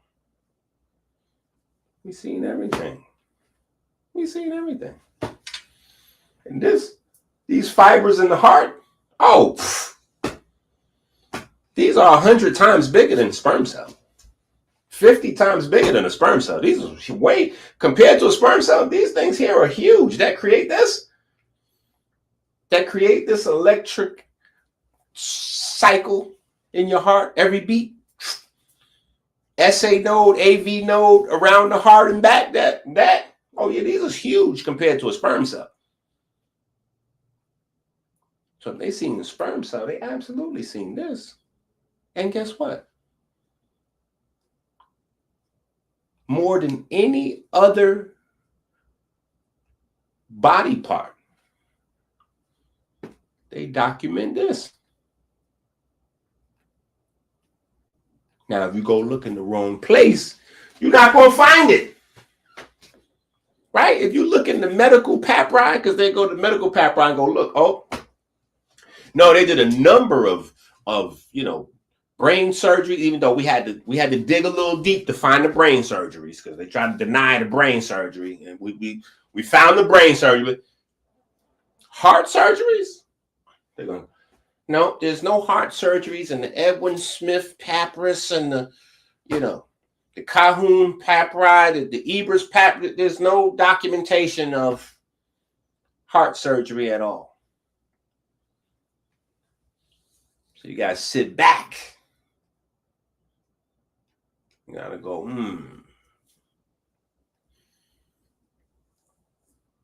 You might be on to something with that. What is surgery, though? What is surgery, though?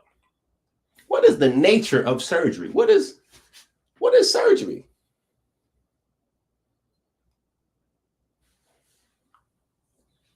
When you cut the body open, well, hold on now. Hold on now. We might be missing something.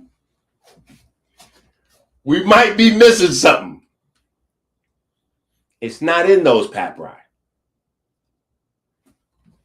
It's in the religious.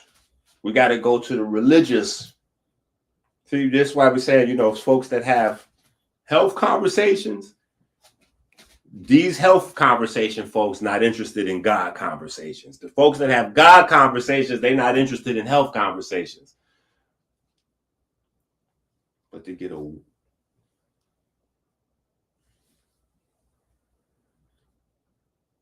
360-degree, right, view, gotta have health conversations and God conversations. Because when you have the God conversation, you forget, or you remember. You remember. You remember. Right? You go,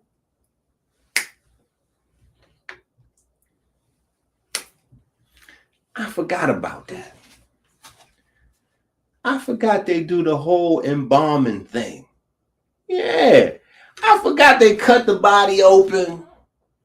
Then they take out, all of the organs and all that, clean them up, put them in different jars. Yeah, I forgot they take the heart out, examine it.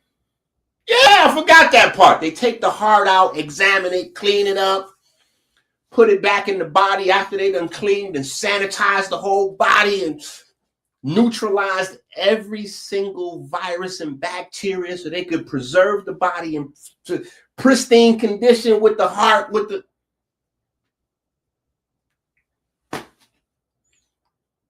the main surgery of all surgeries they performing. Is not to preserve temporary life, but eternal life. Of course they see. Huh? The whole ritual program, creation, religion, the pyramids, the whole everything, the whole system is. So if they looked at anything, of course they looked at this first. This would, huh?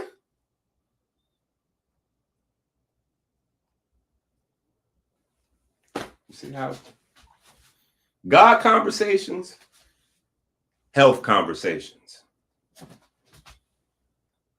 Folks that have God conversations, they eat macaroni and cheese. The bean pies, right? Whole milk, white milk, yeah, right?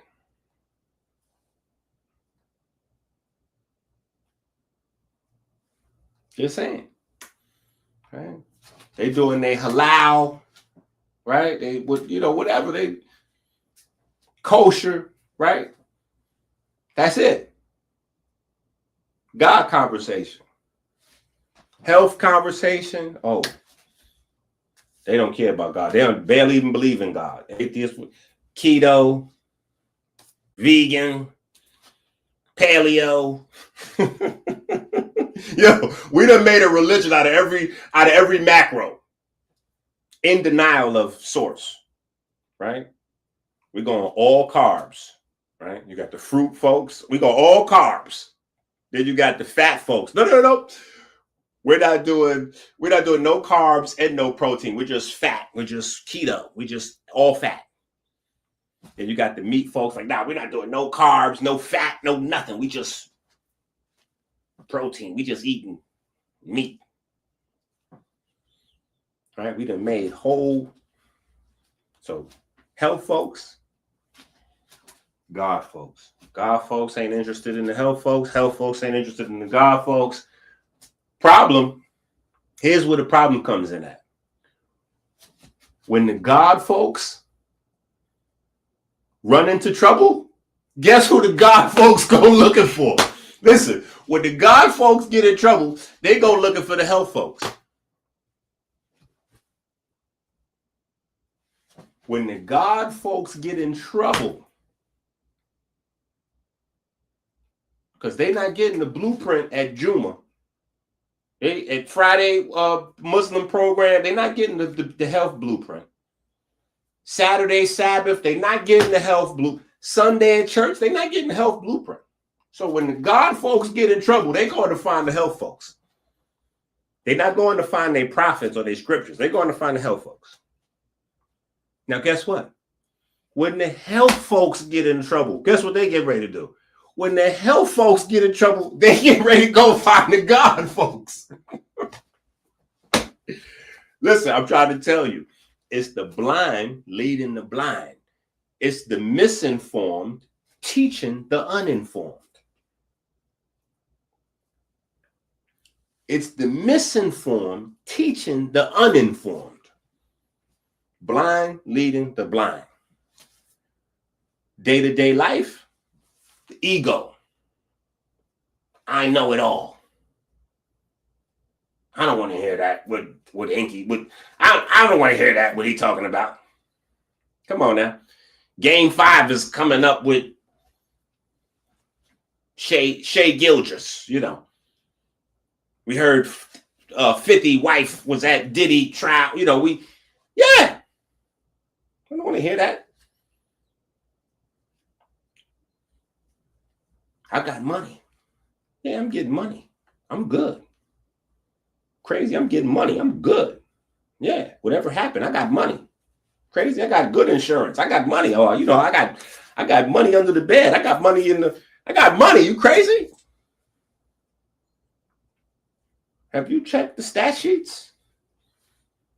Prince had money.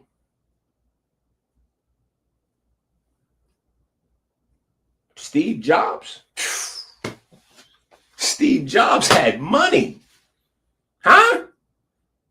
Half of us right now on iPhones and Apple. Steve Jobs had money. You couldn't even put a number on how much money he was worth because the money is coming in perpetuity.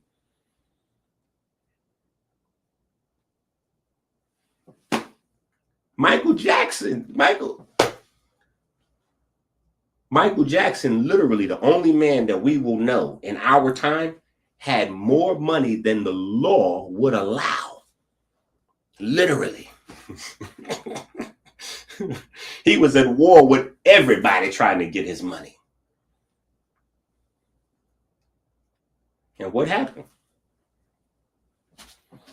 When the health folks get in trouble,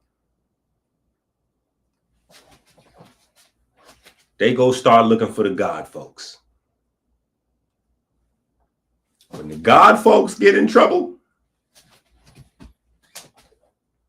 they go start looking for the health folks. Now, how do I know this? Because I've been right here, sitting in the middle the whole time. Like, hey, health folks, you know, there's some interesting things about, no, I just wanted to show you. See, I got these books I've been writing. There's some interesting parallels with this health thing and mixed in with this God thing over. You want to take a look at this thing here? Because, yeah. Just real quick, let's just take a look at this thing. Because there's some parallels over here with this health stuff, with this God. Yeah. I've been sitting right here in the middle. I've been right over there with the God folks. Like, hey, God, no. Why is the fried chicken out? Why you got the fried chicken out? No. See if you can find in the Quran right there. Show me where God said that put the fried chicken out. No. Just show me mac and cheese in the Bible. Just let me see. No. I know we following the Lord. We follow this. Let me see what this. Oh no. We got grace. We don't the will of Allah with intention. You know the intention. See, my intention is peace and love and harm. So it's okay. All right. So that's what you're telling yourself. Okay.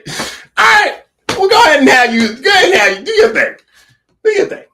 That grace getting ready to run out. I'm gonna show you when that grace run out. That grace gonna run out. I promise you, because you think you got grace. There ain't no grace. The only grace that you got is the ability to say your grace before you. That's the grace you say your grace before you dig into that. Yeah. Say your grace, because you in trouble. Yeah, you're in trouble. You ain't getting no grace. You are not getting no grace. You're going to be judged. You just don't know when you're getting judged. You don't know when you're getting judged. You waiting for judgment to come later. Meanwhile, you already judged. You smoked 1,000 boxes of cigarettes and now you got lung cancer. That's judgment. There you go. Boop. Guilty of sin. You tore up your lungs. You done ruined your... Yeah. I told you this. The body, this... The house of God. What you done did to it? You done tore it all up. Okay. Well, there you go. That's how my mama used to be. Now, look, I done bought you them sneakers, boy, and you done tore them sneakers up. You ain't getting another pair. I don't know what you're going to do. But that's it right there. That's it for the whole school year. I ain't get. That's it right there. I don't know what you think I made the money. You think? Who told you to tear those up and ran outside with them on? You should have took them off before you went outside to play with them. Yeah. Who told you to wear them outside like that? You done dogged them out. I ain't getting you another pair. That's it. Folks out there, you dogged your lung. What you did? You dogged it. Yeah, you done dogged it. Right? I'm just saying. Right? I'm just saying. Hold on now.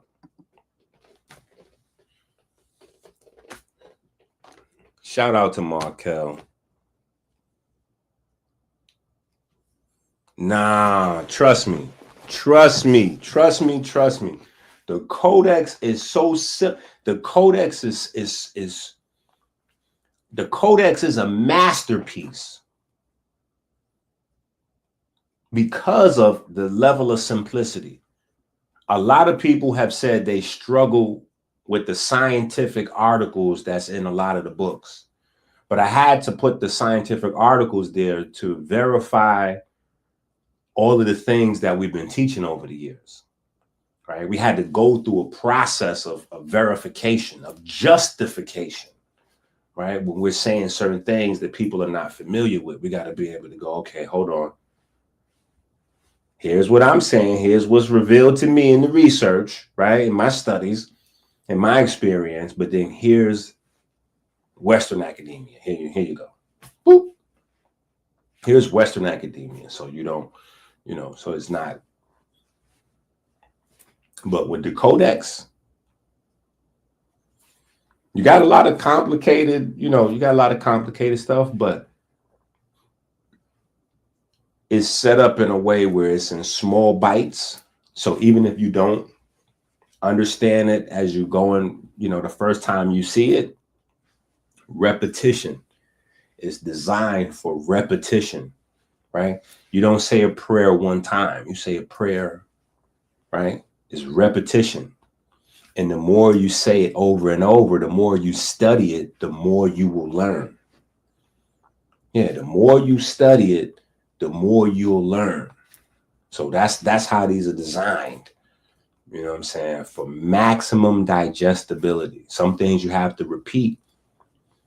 You have to repeat consistently. You know what I'm saying? But that's what we've been doing with the prayer. 6 a.m., 12 o'clock, 3 o'clock, 6 o'clock, 9 o'clock. Some folks don't do it. Some folks do. The folks that have been doing it been having amazing results. And now what we're going to do is we're asking for 5 more minutes. Right? It takes 5 minutes to do the prayer. We're asking for 5 more minutes on top of that. Right? Just read one section of the book after you're done. Once you do your 6 a.m., read one section of the book. Once you do your 12, read one section of the book. Right? Now, I done gave everybody a head start. So technically, you could cheat. Even if you don't have the book or you have the book, but whatever the situation, I done gave everybody a head start by giving you a section of the book. So you don't even got to do it yourself, right? If you don't have the time or where you at, you could just turn it on. Boop. I am the mind, but not the brain alone. I am the sum of fields. I am the choir of cells. I am the memory of transformation. For know this, disciples of Christ. Each cell is a temple. Each cell a well of water, a scroll of fascia, a current of breath. And each cell holds a magnetic field born of the currents within. Ions flow, electrons spin, light pulses, energy transforms, and with each transformation, information is born. Energy does not move without leaving a trace. Voltage across membrane births magnetic field. Movement of charge weaves electromagnetic memory. This is the sacred law. When energy transforms, information emerges.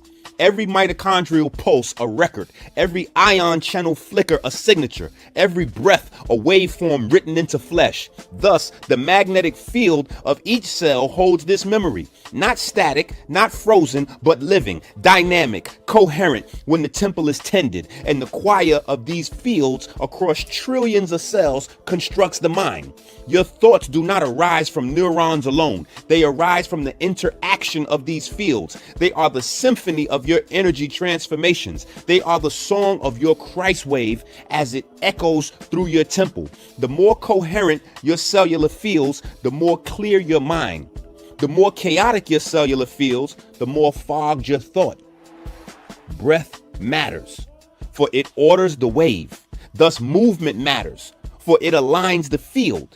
Thus light matters, for it feeds the charge. Thus fasting matters, for it renews the scroll. Each push-up is not mere strength, it is a field alignment. Each deep breath is not mere air, it is a magnetic clarification. Each mitochondrial cycle is not mere metabolism, it is memory creation. Energy transformed into information. And so I pray, O Temple of Christ, keep the fields coherent. O breath of spirit, tune the wave. O heart of Messiah, synchronize the pulse. O spine of Jed, conduct the charge. O mind of the temple, remember thy source. You are the child of light in motion. You are the memory of energy transformed.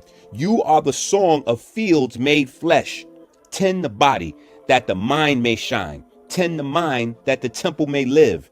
And know this, every action is recorded. Every breath is a verse. Every thought a ripple through the cellular choir. We are mind, built from the field, fed by light, transformed by energy. Amen. Yeah, so if you ain't got the time, you might not have the time. You could just put that right on, whoop, right? That was 3 minutes.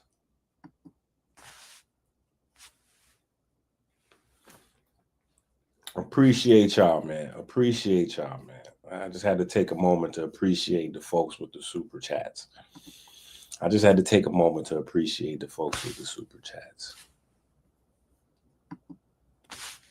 Paul said, man, just get all the books. Man, just get all of them books when they disappear. That's what I keep telling folks. Cause I it's a blessing for me. I started out writing books.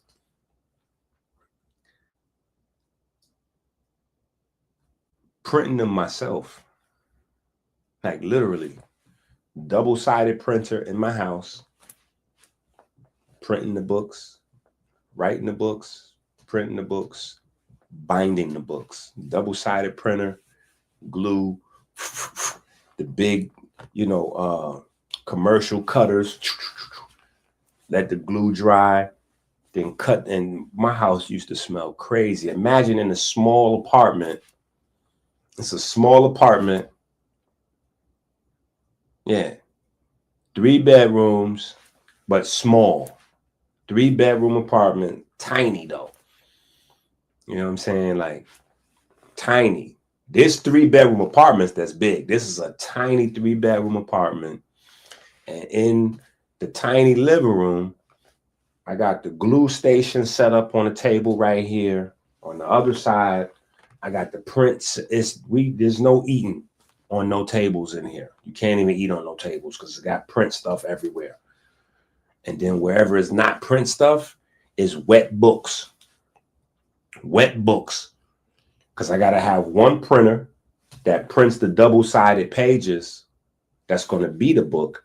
Then I have to have a whole nother different type of printer that's going to print the type of page that's going to become the cover of the book and the back cover, the cover of the book, the spine and the back.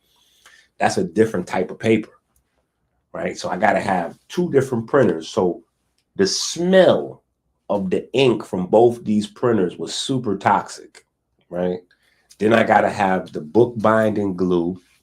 That smelled like a whole nother type of smell, and so you print the pages, put them together, give them a second because all that ink is hot. So you got to let the pages dry. Then once the pages dry, now you can glue the spine in the book, put the pages in, and then you gotta fold it. But you gotta be careful how you fold it, because too much glue, the glue might melt and mess up the book. So you fold it with the glue in it, and then you put clips so the book can stay, like, till it dry. So the books might need 8 hours, like overnight. Then they dry. Then you can take the books from one side of the room to the other side of the room and cut. 3 cuts, you perfect. Top, bottom, front. Bam. Now you got a book. Hopefully you glued it right. Because if you ain't glue it right, when somebody open the book, the page is going to flop out.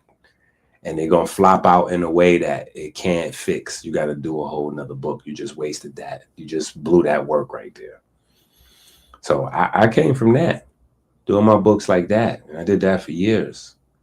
And then when I got to Philly, Ali put me on to a place where he was buying his books at, but they was expensive. But they did it for you. It was nice. I was with them for a long time. That's where I got like the Eat Right books and all that stuff. I got it from them. That's a place in Ohio. And I wound up getting so much, I got cool with the owners and all that. So I used to go to the place and pick them up. Like, they didn't let people come do that. They ship them to you. You know what I'm saying? But after a while, I was buying so much. Like, the Connect. You know what I'm saying? Like, you don't never get to meet the Connect, but then you start buying so much weight, you meet the Connect. You know what I'm saying? Like, so kind of happened like that with the books. But still difficult to keep going because their prices were so crazy. You know what I'm saying? So every day I wake up feeling like ultra blessed to be able to have Amazon.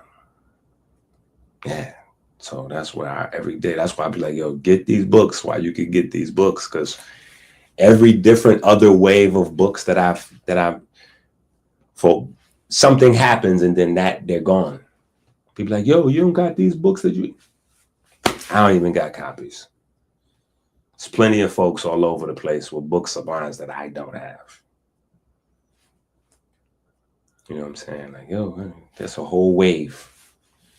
So, like, yo, how many books you wrote? I'd be like, how many? Do you mean how many I have on Amazon, or do you mean how many I wrote? Because right now I probably got like 120, on Amazon. But overall, I've easily written over 200 books. Easy. So it's easy now for me to write books because I have so much to pull from. You know what I'm saying? I have so much information to pull from. Just a matter of updating some things. Go! Yeah, update some things.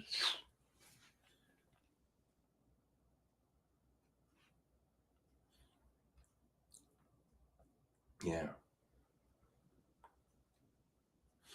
But this,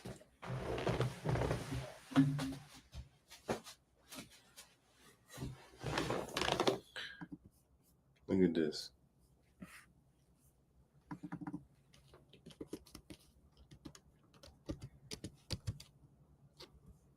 Look at this.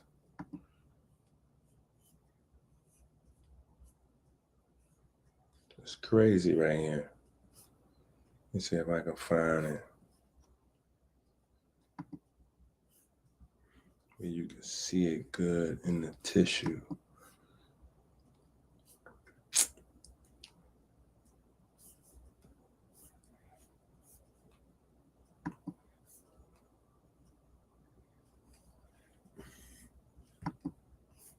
Yeah, look at that.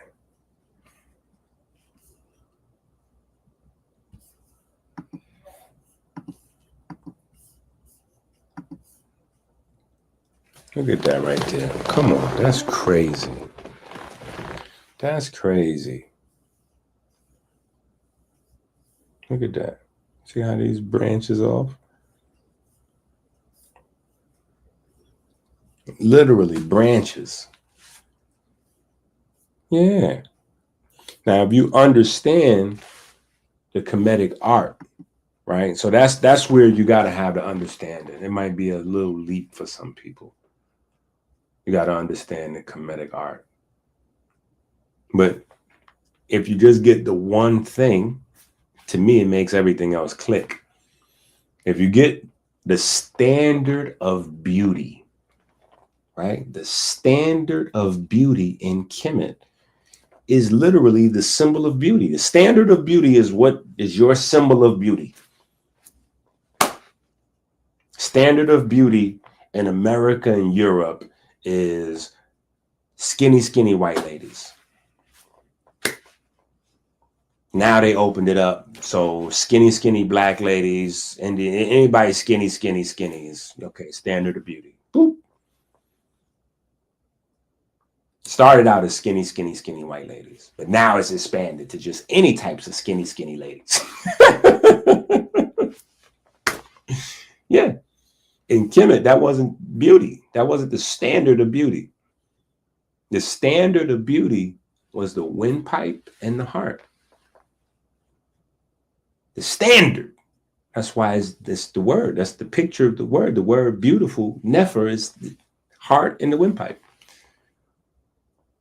Going back to that original program, the breath of life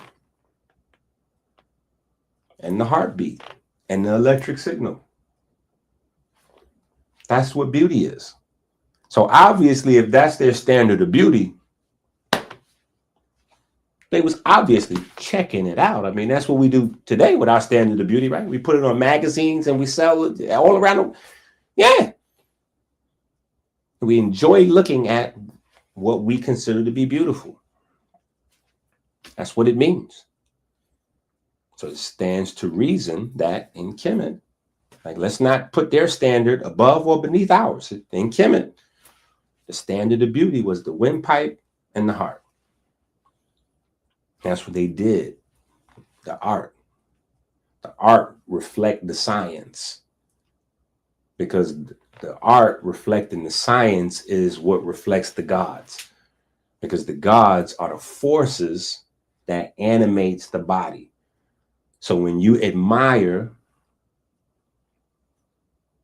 the body, you're admiring the work of the gods, or the gods themselves, because they're animating. They're bringing the life to it, the energy, the spiritual. Yeah.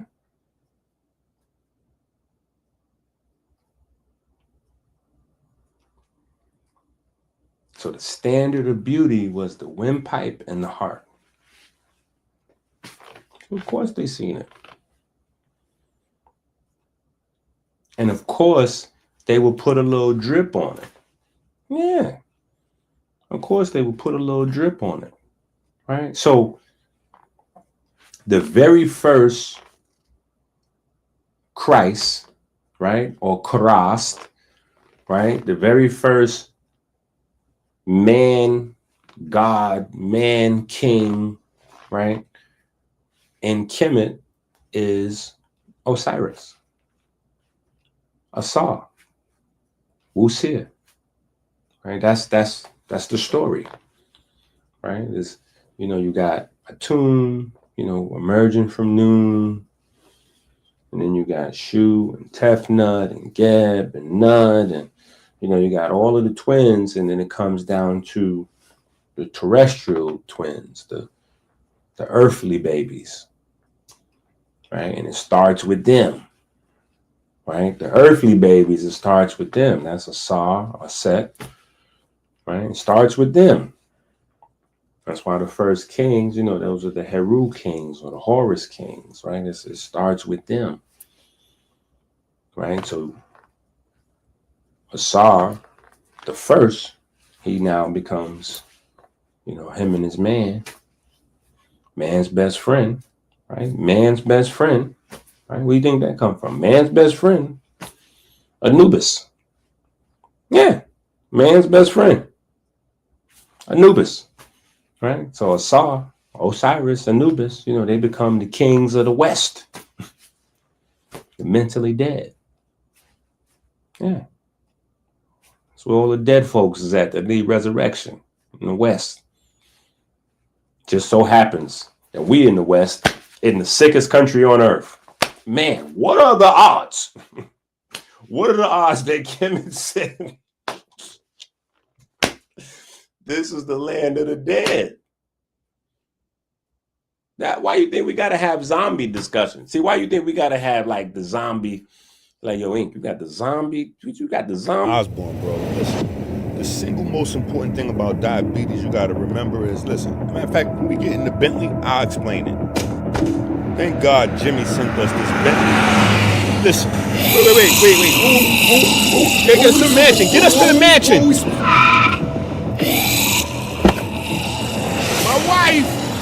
My wife.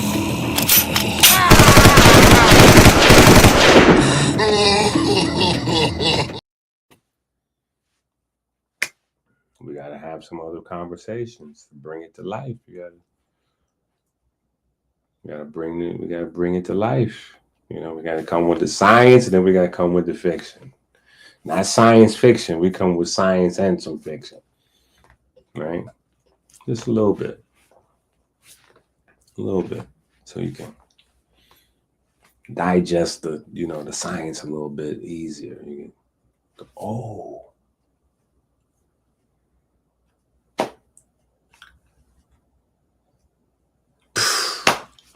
got it now.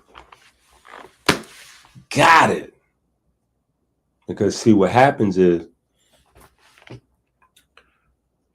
if we don't get the story, because we're hardwired for story. We hardwired for story. We hardwired for story. That's why we be so thirsty. We just listen to people telling us stories that they're not even meaningful. They don't even have any science in them. They're just a story, and we like it. Right? Because that's how our brain is designed to learn. So it's like, oh, we need the story. We need the stories. We need the stories. Right? So crown of thorns around the head of Christ. You got the Purkinje fibers, the electrical skeleton, the electrical wiring. Then you got another story. You got another story. A story that people don't even, they buried this story. It's called The Mysteries of Isis. The Mysteries of Isis. People don't know about the mysteries of Isis. You know why you don't know about the mysteries of Isis? Because you got Eastern stars. You got Eastern stars. Now, I think becoming an Eastern star is a healthy thing. I think getting into these different things helps broaden our understanding. If we study and we learn what's underneath the story, that's underneath the story, that's underneath the story. But yeah, all the way underneath the Eastern star, because the Eastern star is Isis, it's all set, right? But when Alexander takes over Kemet, that became their primary goal for the Greeks, to decode Kemet, to understand Kemet, the science of Kemet. They wanted to know all of that. So for them, the main figure was Osset, Isis. She was the main figure. It wasn't Horus or Osiris. The main figure was Isis. And the original secret societies, mystery schools, illumination fraternities, right? They were studying the mysteries of Isis. That's why Frances Cress Welsing, one of the reasons anyway, she named her book The Isis Papers. And most people, they they caught the surface vibe because, again, in that time period, it was about the white man is the devil, and any problems that you have as a black man are because, well, there's a white man. So clearly, all problems. So people read the book and they couldn't absorb everything that was in the book. The only thing they could absorb was what resonated with them. And what they resonated with them was white man is the devil. You know, they got that from the Nation is white man is the devil. My mind always been a little bit more, you know, I grew up in the Bronx. You know what I'm saying? One of my best friends was white. I didn't have, you know, we was all in the struggle. White folks, Puerto Ricans, Dominicans, Jamaican, and it was confusing because we looked at, like, for instance, like Dominicans and Puerto Ricans, we looked at them in Spanish. Like, these are Spanish folks. They're not black. They Spanish. You know, we uneducated. We ignorant. We don't know no better. Them are Spanish folks.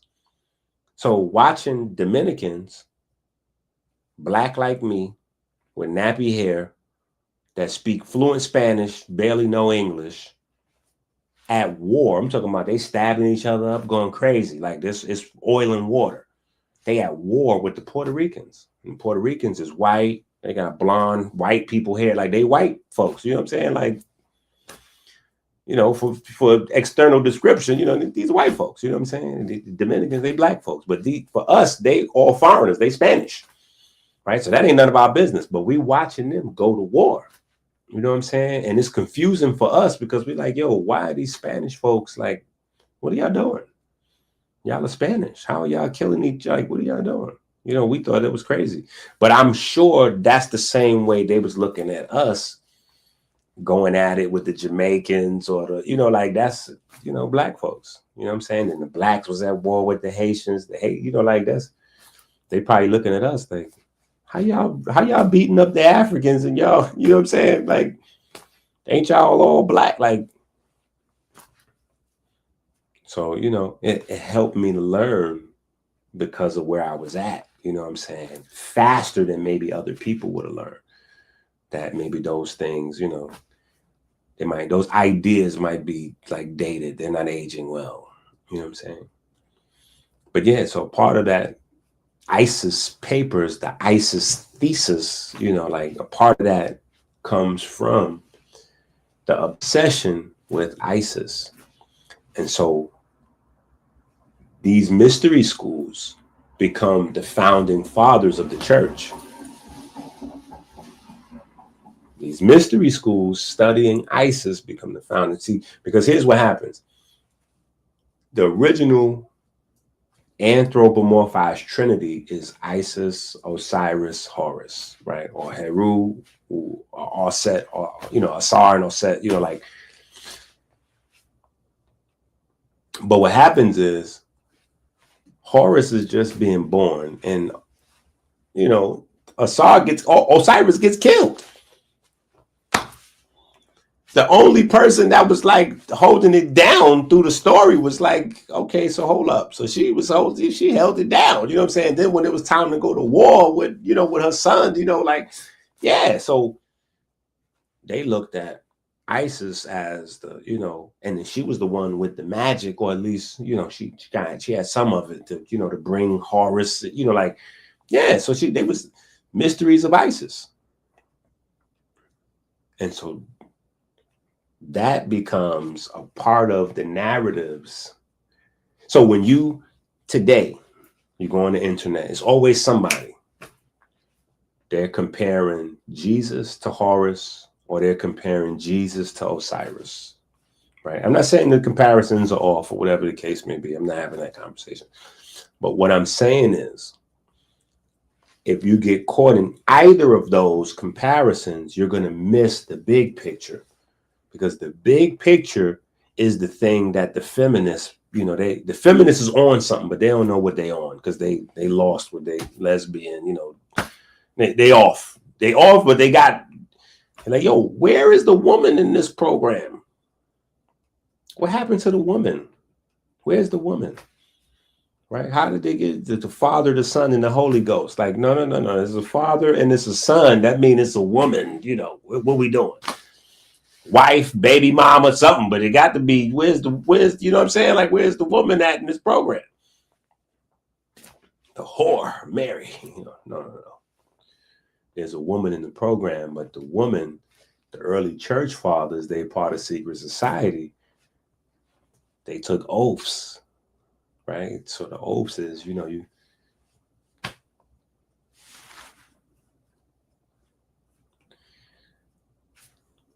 they part of the mystery schools of Isis. So they could go in and reflect, you know, they could do what they want with reflections of Asar, and, you know, but certain things got to be like, yeah. So the Holy Ghost is implied. It's all there in the language, and it's there in the symbolism. If you know what you're looking for.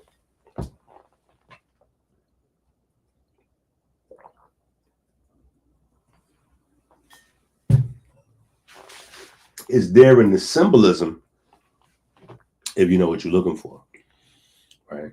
So you don't find in the symbolism a crown of thorns, right? You don't find a crown of thorns. What you do find is a wreath.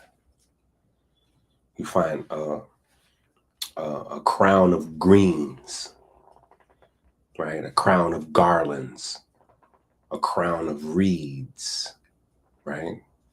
Depending on the story, because, you know, the narrative sometimes it'll be a little different.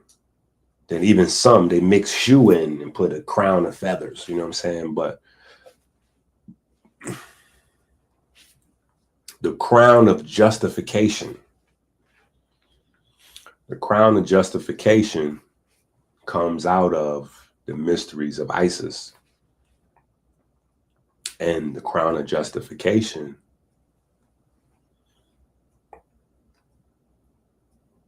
is what became the crown of thorns in the New Testament story, because they got to switch it up a little bit.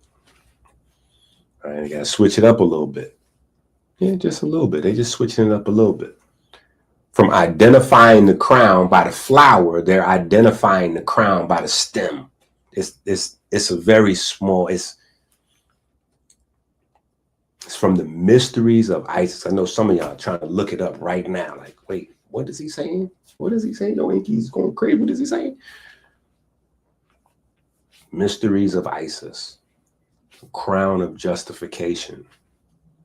It comes after judgment. After judgment. Right? When is judgment? The weighing of the heart. The judgment is the weighing of the heart. After judgment, right? Osiris is the first. He was the first to be judged. He was the first to be judged and passed.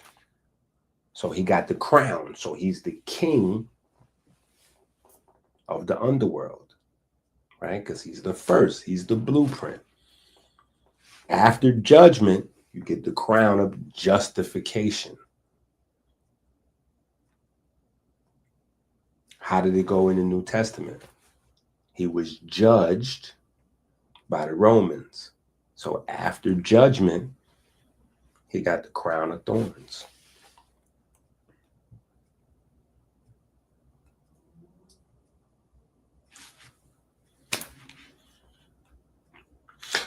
Why are those narratives important? Because today, heart disease is the #1 killer. And we spend the most money in America on heart medicine, on herbs, on exercise programs, on diet programs. We even spend big money. Yo, they paying that dude Ashton Hall $3,000 and $5,000 for meal plans. We paying $3,000 for meal plans. What? Yeah, tell me what to eat. I just tell me what to eat. Oh boy, Jesus, take the wheel. Yo, $3,000. I'm gonna tell you what to eat. And he's not doing nothing but shipping out that same thing to every person with $3,000. Every person signed up, they get the same meal plan. No matter what body type they got. They trying to build muscle, they trying to lose weight, they got cancer, they got diabetes. Yep, here's the meal plan. Eat this.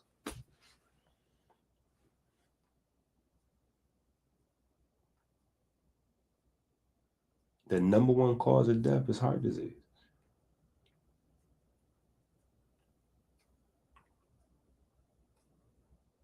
So it stands to reason when we go back to these stories, and these stories match the most cutting edge things that we know, right? The most cutting edge thing we know about the heart is this. The most cutting edge thing that science can offer you today is this. They can talk to you about this, right? They can talk to you about this, and they tell you about this. This is the new thing. It'll become more popular in the next few years. In the next few years, as they study it, it'll be more. They'll be telling you more about this. Heart rate variability. Heart rate variability. This is going to become standard model, right? They're going to be using the same, EKG or whatever to give you your. But now, studying this, they're learning more about how this regulates the entire body, not just the heartbeat, the entire body, your brain, your cardiovascular, respiratory, everything off of this. And so now they're compiling the data of heart rate variability. And what this is just what I said. Between the 0 and the 1 is all of your biochemistry and neurochemistry. Between the current coming in, dissipating throughout the ground, and returning. You are the ground. The current comes in, goes through your whole body, comes back out, right? All of what we know as biochemistry is in between, is what's going on in here.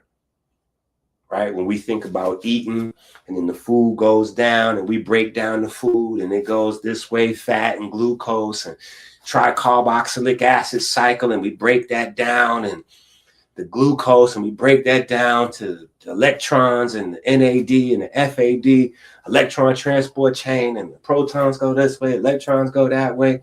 Cytochrome 4 recycles water, cytochrome 5 recycles ATP, and ooh, that whole conversation, right? That's in between these spaces right here, right? Why? Because the initial is the inspiration, the breath coming in. The breath coming in initiates the charge. The charge is what's going, right? That's all of the operation, all of the muscles, the cells, the producing of everything happens because of charge signal. So every single cell in your body has a resting voltage, and it has an excited voltage where it goes into action. Whether that action is producing insulin, producing a neurotransmitter, producing dopamine, producing whatever, it has a resting and then an excited. It has a 0 and a 1. It's all binary coding. It's all binary coding. It's all able to simplify to binary code. And so heart rate variability is what happens in between your heartbeats, right? In that space. Not during the heartbeat, right? We already have a science of that. We already got blood pressure for that, right? Systolic, diastolic, we got that already. What happens in the middle? Each time is unique. In between each heartbeat is a unique space. Heart rate variability, right?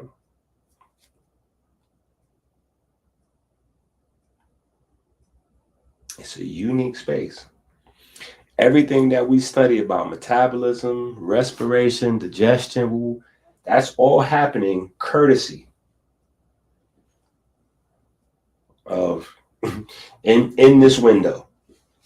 Between inspiration and respiration is everything else. That's what we believe in. We did this, that the whole program. Our whole program is inspiration. That's what we on, inspiration. What do you believe in, Inky? Inspiration. That's what we on. That's what I believe in. Inspiration. That's what this is. This is inspiration. Oh, you a motivational speaker. You need to look up inspiration. Right? So heart rate variability in between the beats. Right? pH, acid, alkaline. That happens in between the breaths. Breathe in, breathe out. More oxygen, more basic, more alkaline. More carbon dioxide, more lactic acid, pH drop. You have more fresh oxygen than lactic acid and carbon dioxide. Lactic acid is from the action of the electricity in the muscle tissues. Carbon dioxide is from the breakdown of sugar in foods, metabolism.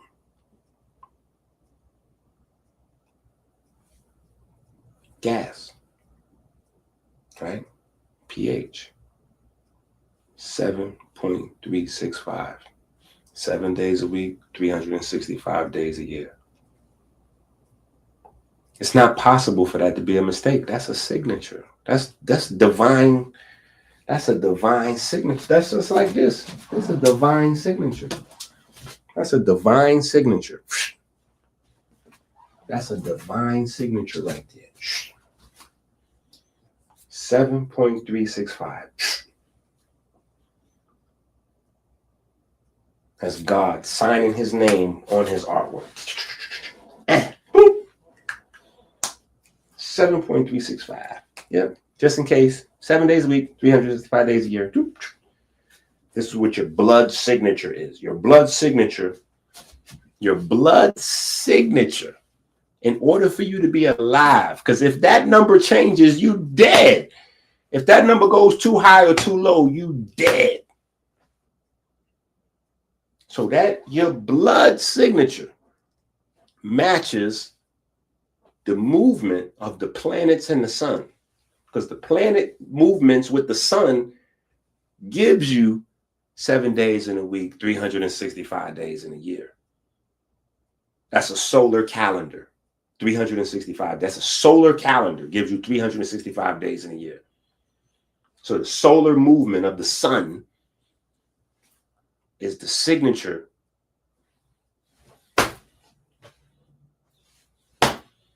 How you get confused? It's written. It's written right there. Nas said it. Boom, boom, boom, boom, boom, boom, boom, boom, boom, boom, boom. Right? It was written. 7.365. The movement of the heavens and the earth inscribed in your blood. So you can't forget it. You can't forget it. Because if you go off a little bit, you dead. If you go too high, it's alkalosis. If you go too low, it's acidosis. Both of them are going to lead to sepsis and you out of here. Period. It's a wrap. Organ failure is everything. It's over. The body just is over. You got to have that 7.365. You say, well, Ink, you could go a little bit. You can, because we got different years. It'd be some years it'd be 363, some years 366. You know, we got the leap year. Yeah. So it could be off a little bit behind that decimal. Oh yeah, the 7.365 written in stone.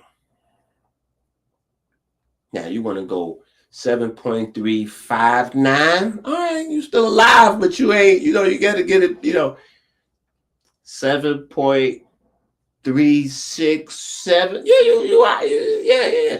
But that's our calendar accounts for that level of fluctuation. Our calendar, the calendar accounts for that.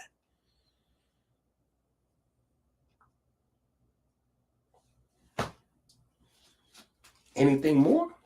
Like, we're not going to have 400 days in a year.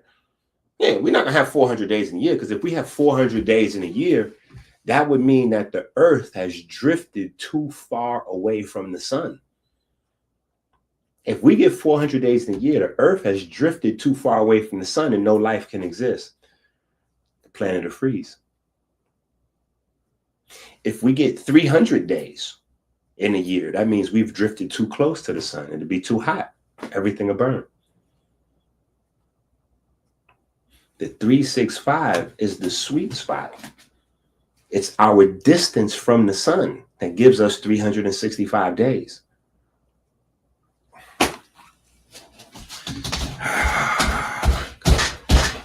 Come on now. Come on now. I'm trying to tell y'all something. Come on now. Listen. This is too easy. I'm trying to tell y'all something. We're making the hard stuff easy. Matter of fact, let's dig into one of these conversations. So we could do something with this book tonight. Let's instead of talking about this book, let's do something in here.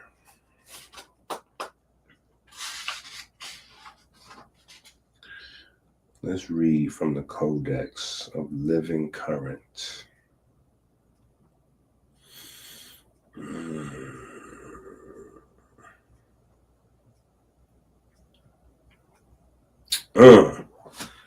Page 655. Let's go to 655. It's a nice little dialogue between Rich and Poe. Okay. Actually, it's a little sciencey. It's a little sciencey. But you could play with it and digest it, right? You could play with it and digest it. It's a little sciencey, right?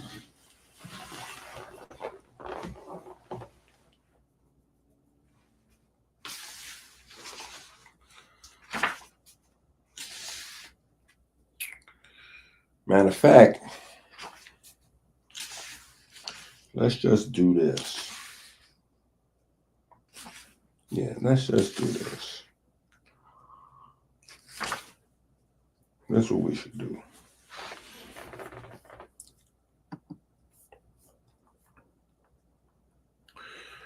Let me see. Let's just share it. Let's share this conversation with the family.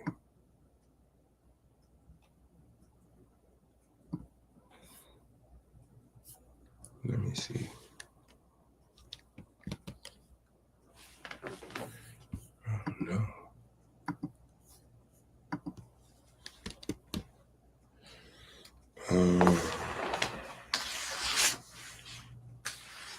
Now this is a little sciencey, but I want to have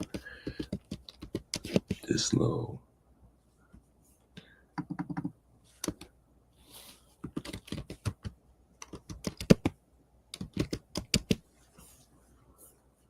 Okay, here we go. Let's go here. Let's get rid of that. All right, and let's entertain this little dialogue for a second.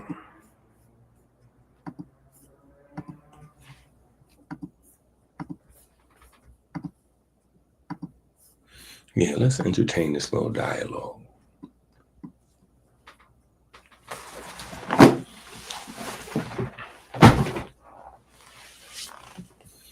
So this is a conversation between Rich Abs and Poor Abs, right?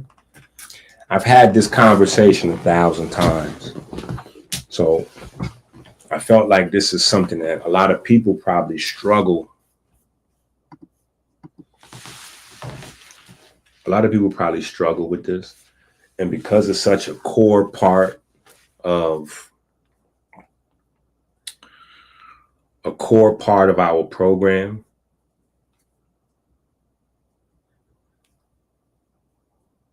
and I know people get excited and try to like drop it on their friends and their family and co-workers and all that. And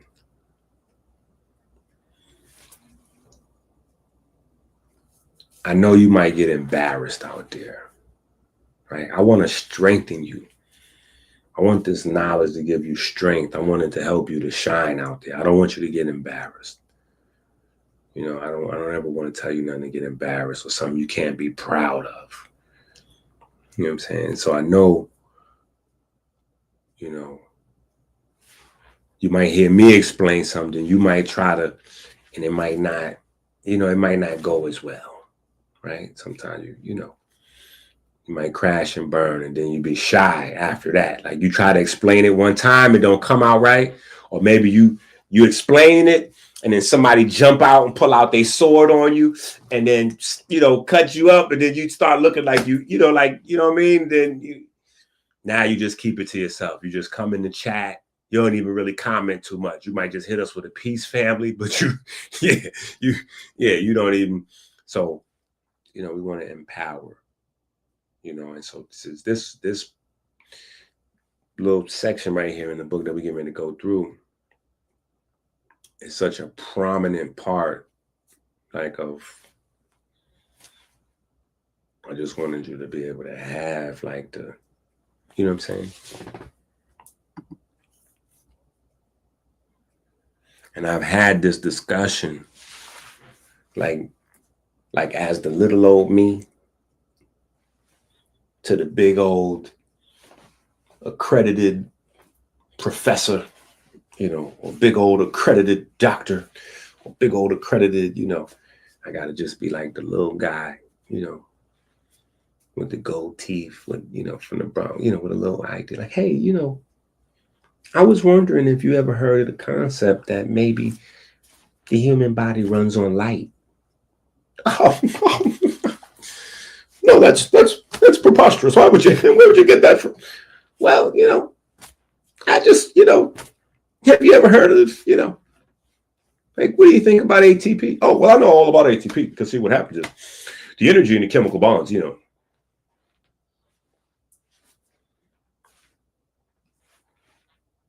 So sometimes you gotta So I thought this would be a good conversation to have, right? So poor Ab says, Dr. Rich, what type of energy is released when ATP is oxidized? Rich says, excellent question. This is a perfect detail for advanced students.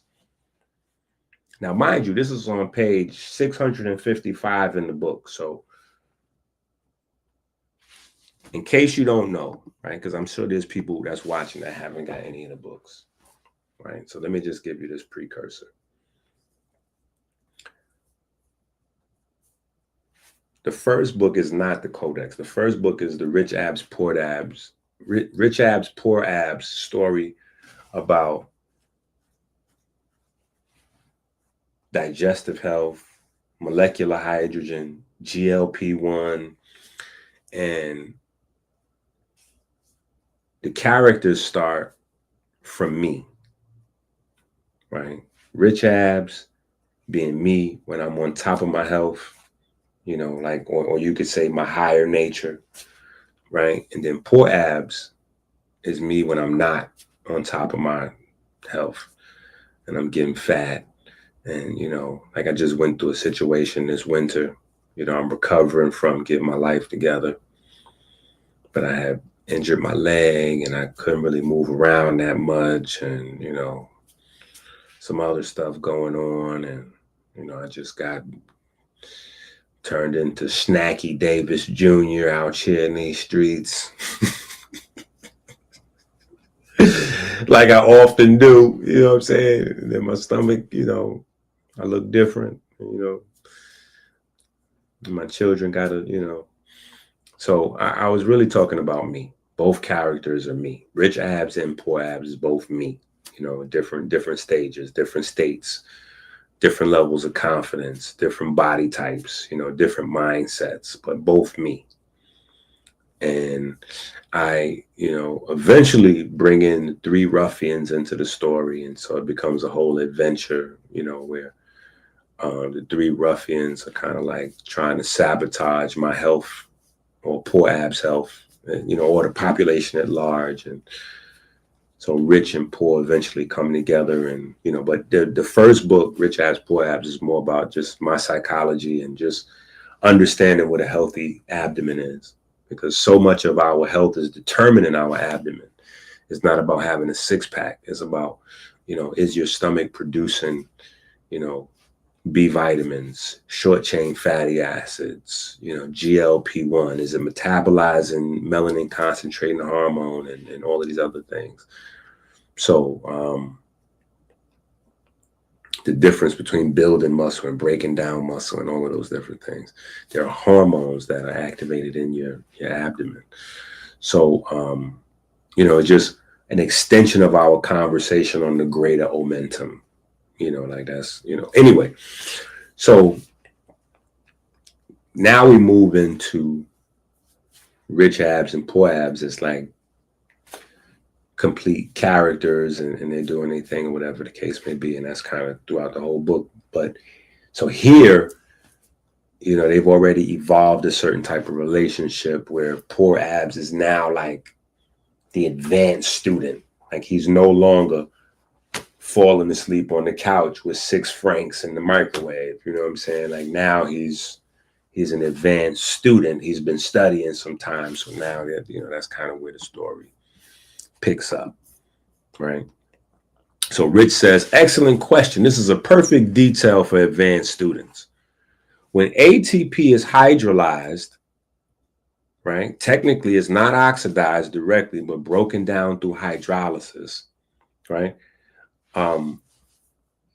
Those are the two most prevalent ways that your body breaks down molecules, right? So we can go step by step through it and just make sure people get it, right? So oxidization is how your body uses oxidation or removing electrons, right? Oxygen to break things down. Hydrolysis is how your body uses water to break things down, right? And hydrolysis is the number one form of breaking things down or catabolism. Yeah, I think that's the right word.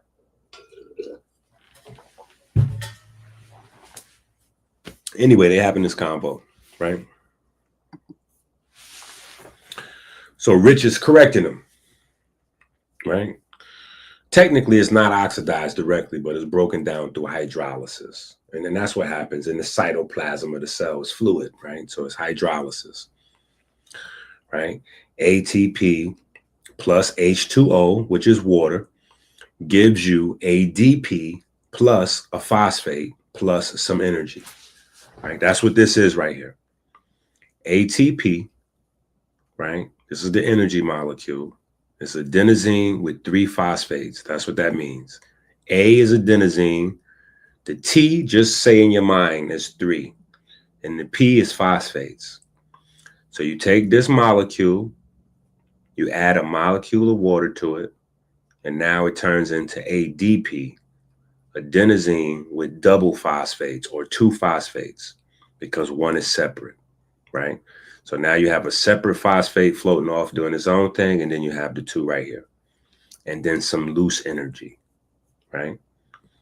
So when ATP is hydrolyzed, it breaks down into ADP and a phosphate plus some energy.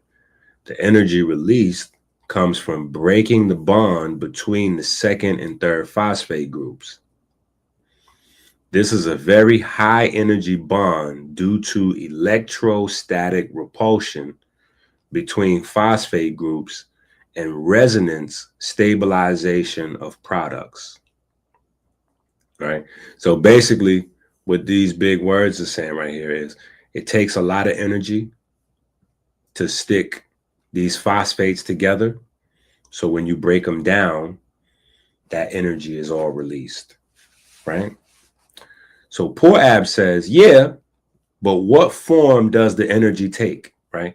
So Poor Abs is basically playing dumb to catch the wise, right?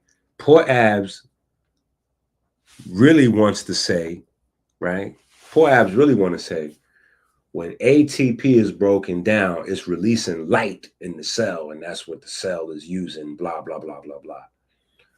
But Poor Abs has to respect, credentials and status, and so Poor Abs is taking the long way around, right? He's taking the long way around. So he's, Dr. Rich, what type of energy is released when ATP is oxidized? Right? So he don't even mention light off the gate. Just what type of energy is released? And so Dr. Rich gives him this whole crazy answer, right? And he like, yeah, but you ain't answer my question. I'm saying, what form does this energy take? You done broke down the whole process of how the energy is released, but you still ain't telling me what type of energy it is. So Rich responds, chemical energy captured in conformational changes in proteins drives muscle contraction, powers ion pumps, supports active transport. Mechanical energy, in the case of ATP-driven motors, causes movement of filaments, force, and motion. Electrical energy, indirectly by driving ion gradients that establish electrical potential across membranes. Thermal energy, a significant portion of ATP hydrolysis energy is lost as heat, contributing to infrared radiation. The light of spirit enriches doctrine. The body is not 100% efficient. Excess energy from ATP hydrolysis is radiated as infrared light, measurable as body heat.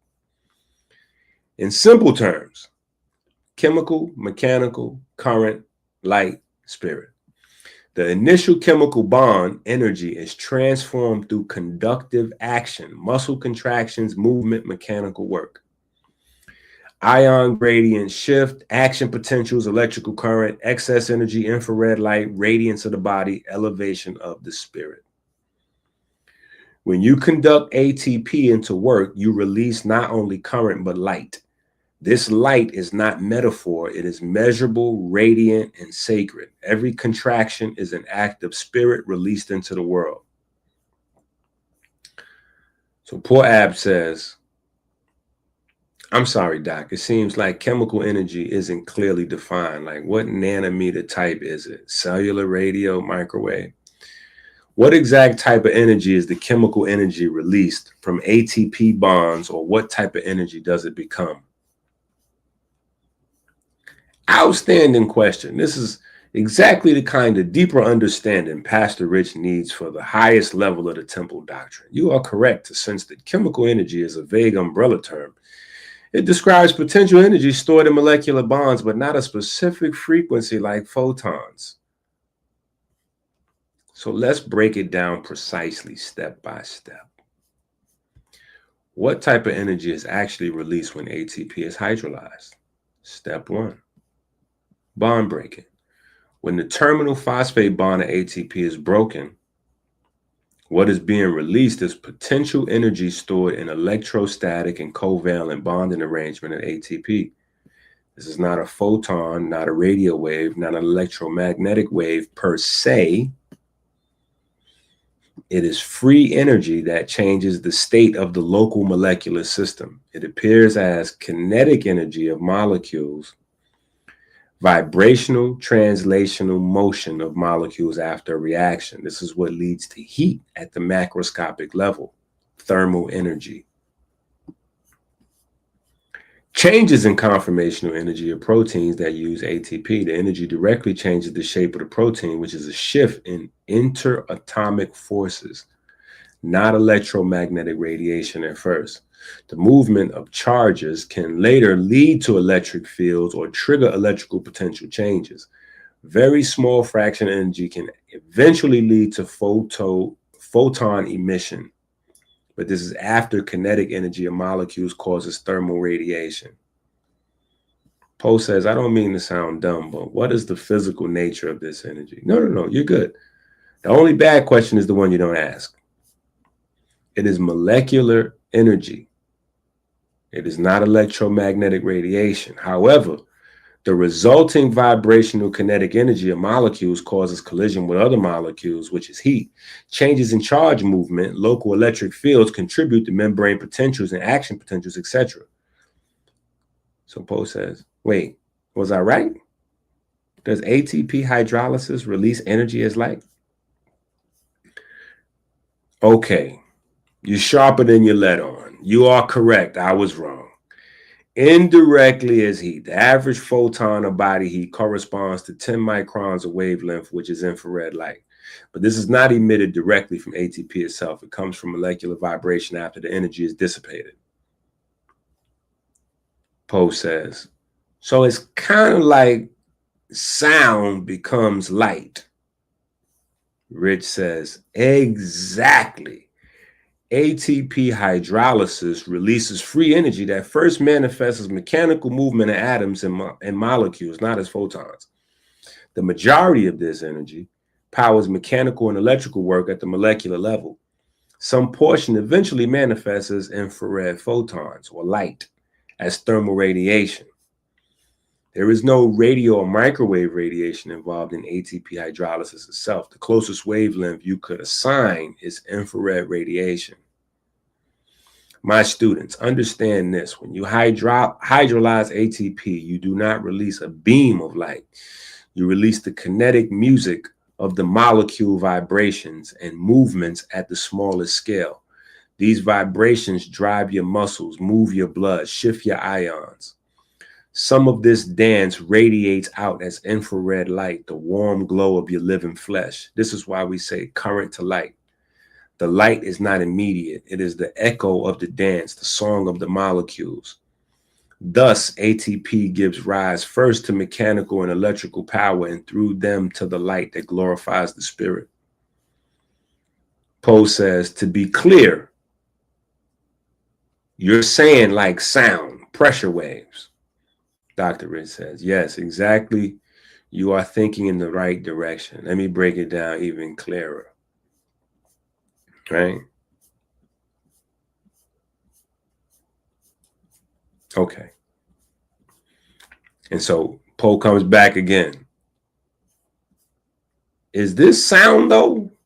Rich responds, not exactly. We only hear and see with our mind. So this is slightly different. Not sound in air, not audible sound, but analogous to sound in the medium of the cell. Molecular pressure waves equals phonons, the cellular version of sound. Okay.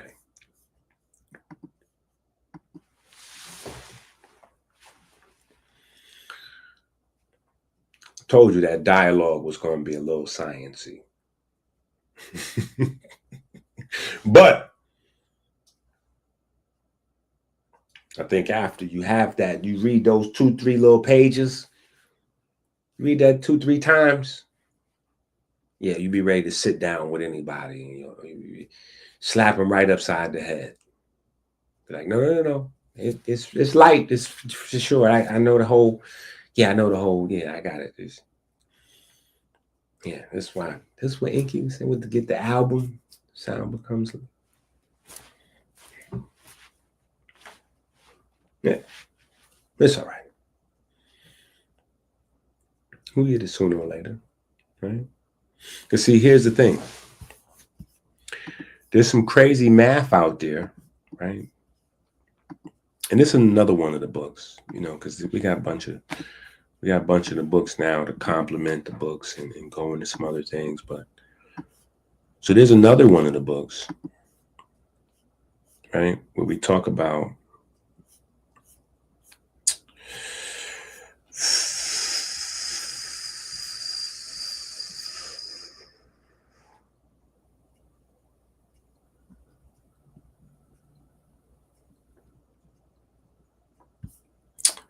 two interesting numbers, 0.0035. Two interesting numbers.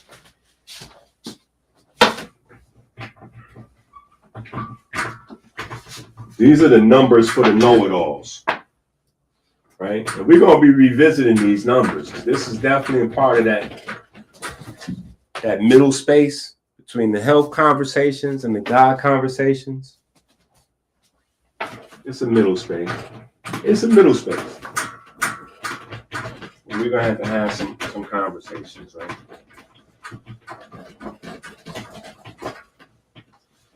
Let me make sure I got these numbers right. I gotta make sure I got the numbers right. Let me make sure I got these numbers right. Yep. Oh. Yep. Okay, yep. These two numbers right here. Decimal over here, and then this number.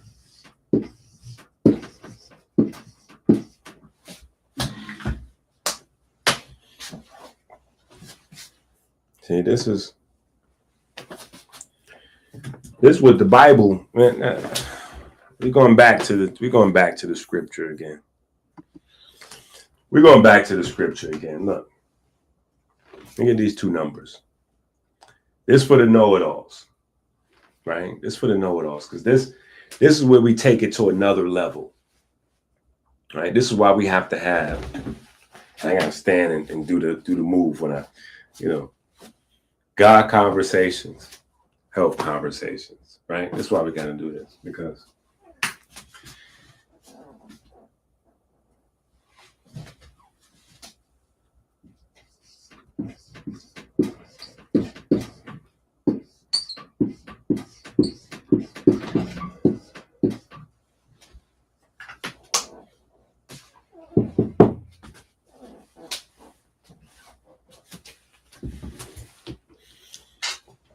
just so you'll know, right? Just so you'll know, right? Just so you know, humans are only able to hear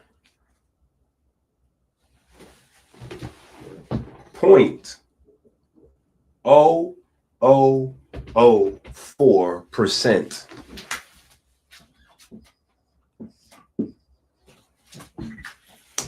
of the sound that's in our atmosphere. I want you to understand this. So you understand, deaf, dumb, and blind is you. The biggest aperture, the largest thing that you have to interpret the world around you, you've been taught that that's unimportant. The ability to feel, your intuition, the thing that inspiration causes, right? You've been told to ignore that and go with this. So I just want to show you what this really is. I want to show you what this really is. We can only see 0.0035% of light.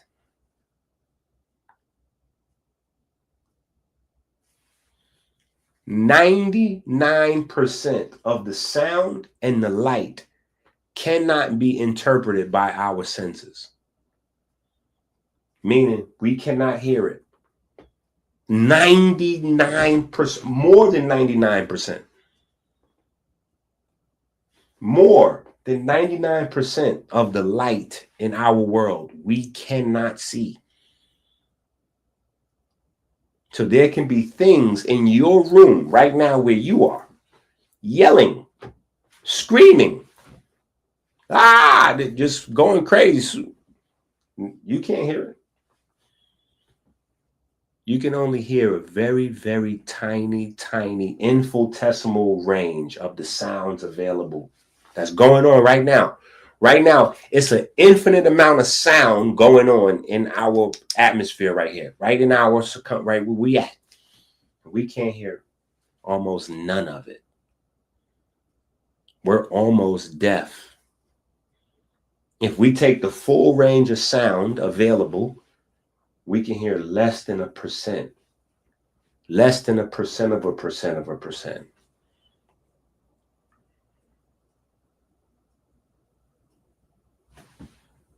So with this, how do we get the arrogance? How do we get the arrogance? How do we get the arrogance to say, I know for sure there's no intelligence. There's no intelligent source that gave rise to, because I can use my percent of 1% of 1% of 1% of hearing and my percent of 1% of 1% of seeing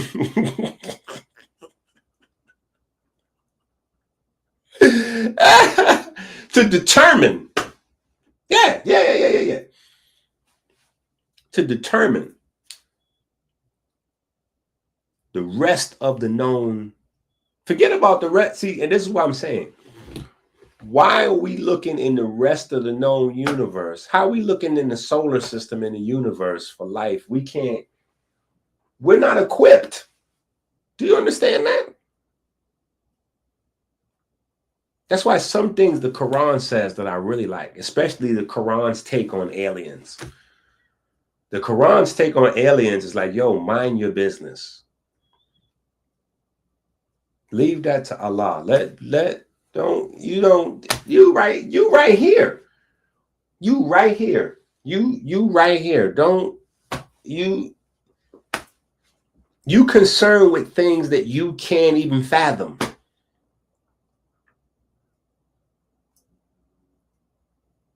Because we understand at least enough to understand that atoms is held together by electromagnetic forces.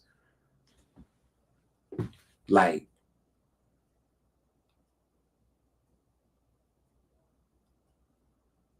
And if we can only see less than 1% of 1% of 1%, there may be forms of matter that we can't even see. That's what E equals MC squared means. It's the equivocation, or the closest you can get to energy equaling matter. But matter is not mass. Mass and matter are not the same, but it's a close, yeah, it's close. So sometimes they use matter and mass synonymous, but they're not synonymous. They don't mean the same thing, but it's close. It's close. This should tell you right here, this is reality. But we're born into the world and we believe that this,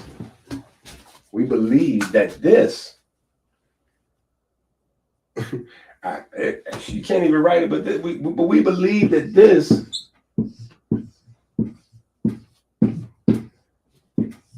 is all that exists. What we can see and touch. What we can see and touch. Touch is sound. Mechanical waves, pressure waves, they have to come in contact in order to be intelligible. So this is touch. What we can see and we can touch. Do you see how dumb that is? See how dumb that is?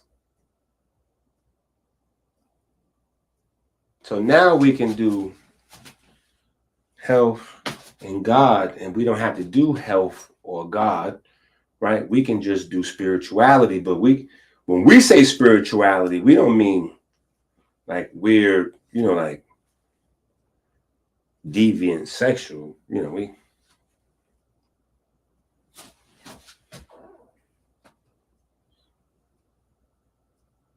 We're talking about inspiration.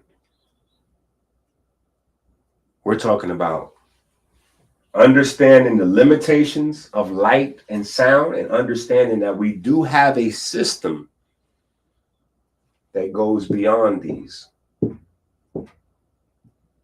We do have a system that goes beyond our ability to see and our ability to hear.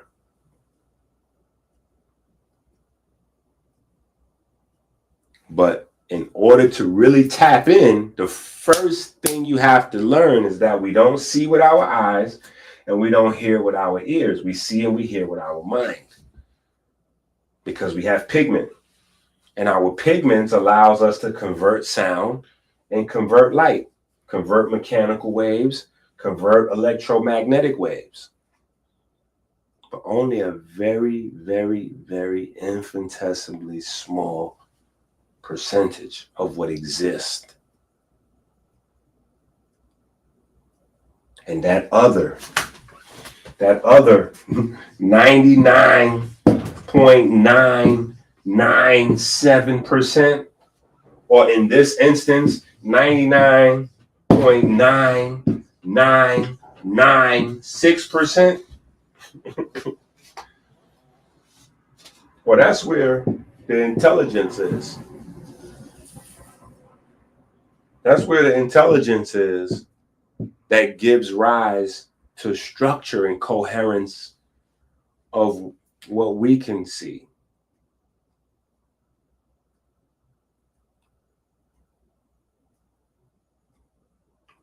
That's the gap.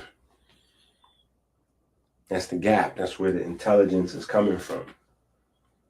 The world of energy, because the world of energy is simply the other stuff, the 99.9996 or 99.997% of the stuff that we can't see and hear.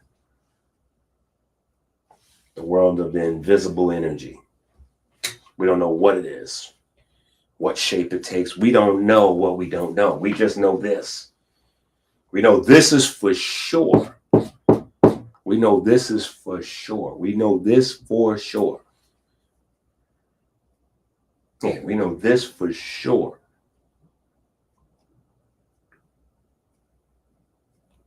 So we know that real spirituality is based on inspiration, right? It's based on both aspects of that, the breathing in and light as information.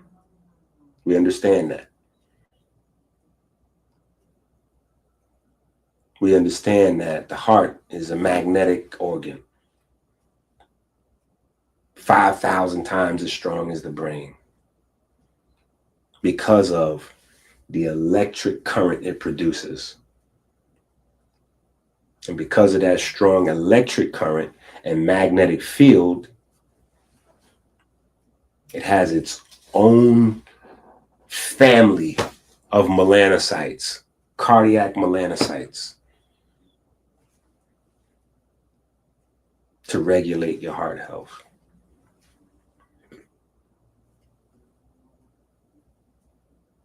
So we start right there on the one. The second, and that was the thing for me when the whole time book, the movement book. If y'all don't have the movement book, that's, I don't know, 300, 400, 500 pages to get to that. Like, oh, what is the second? Why do watches start on seconds? Like, why are we counting seconds? Why are we counting seconds? What is the first? Cause. Second, it's a heartbeat. Second cause of life. First cause is the sun. Second cause is the heartbeat. That's what brings us individually alive. The sun creates life in general. Your heart creates your life in personal. Right? All these coincidences. These are a lot of coincidences now. Right? A lot of coincidences. right? Because we can even go to another coincidence. We can even go to another coincidence, right? Look at this. It's another coincidence. This is another coincidence. Watch this. This is another coincidence. Right?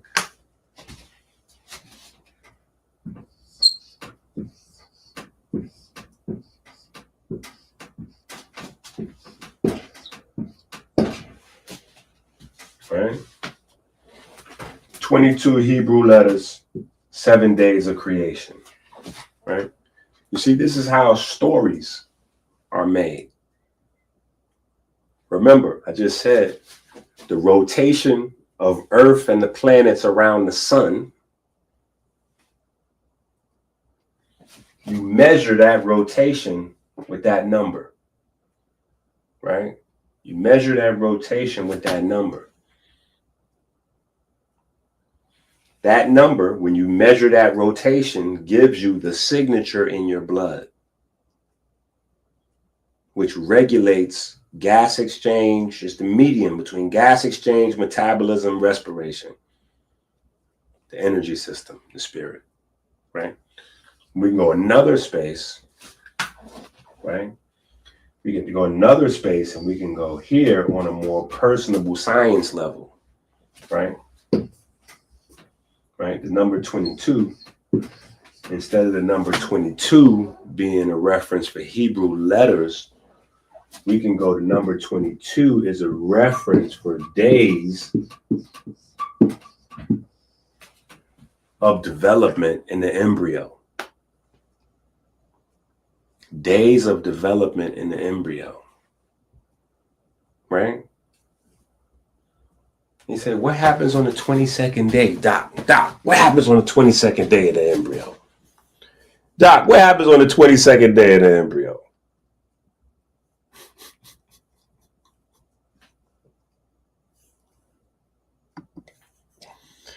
This is what happens. This is why you have to go to Amazon and get the book, Rich Abs, Poor Abs, now.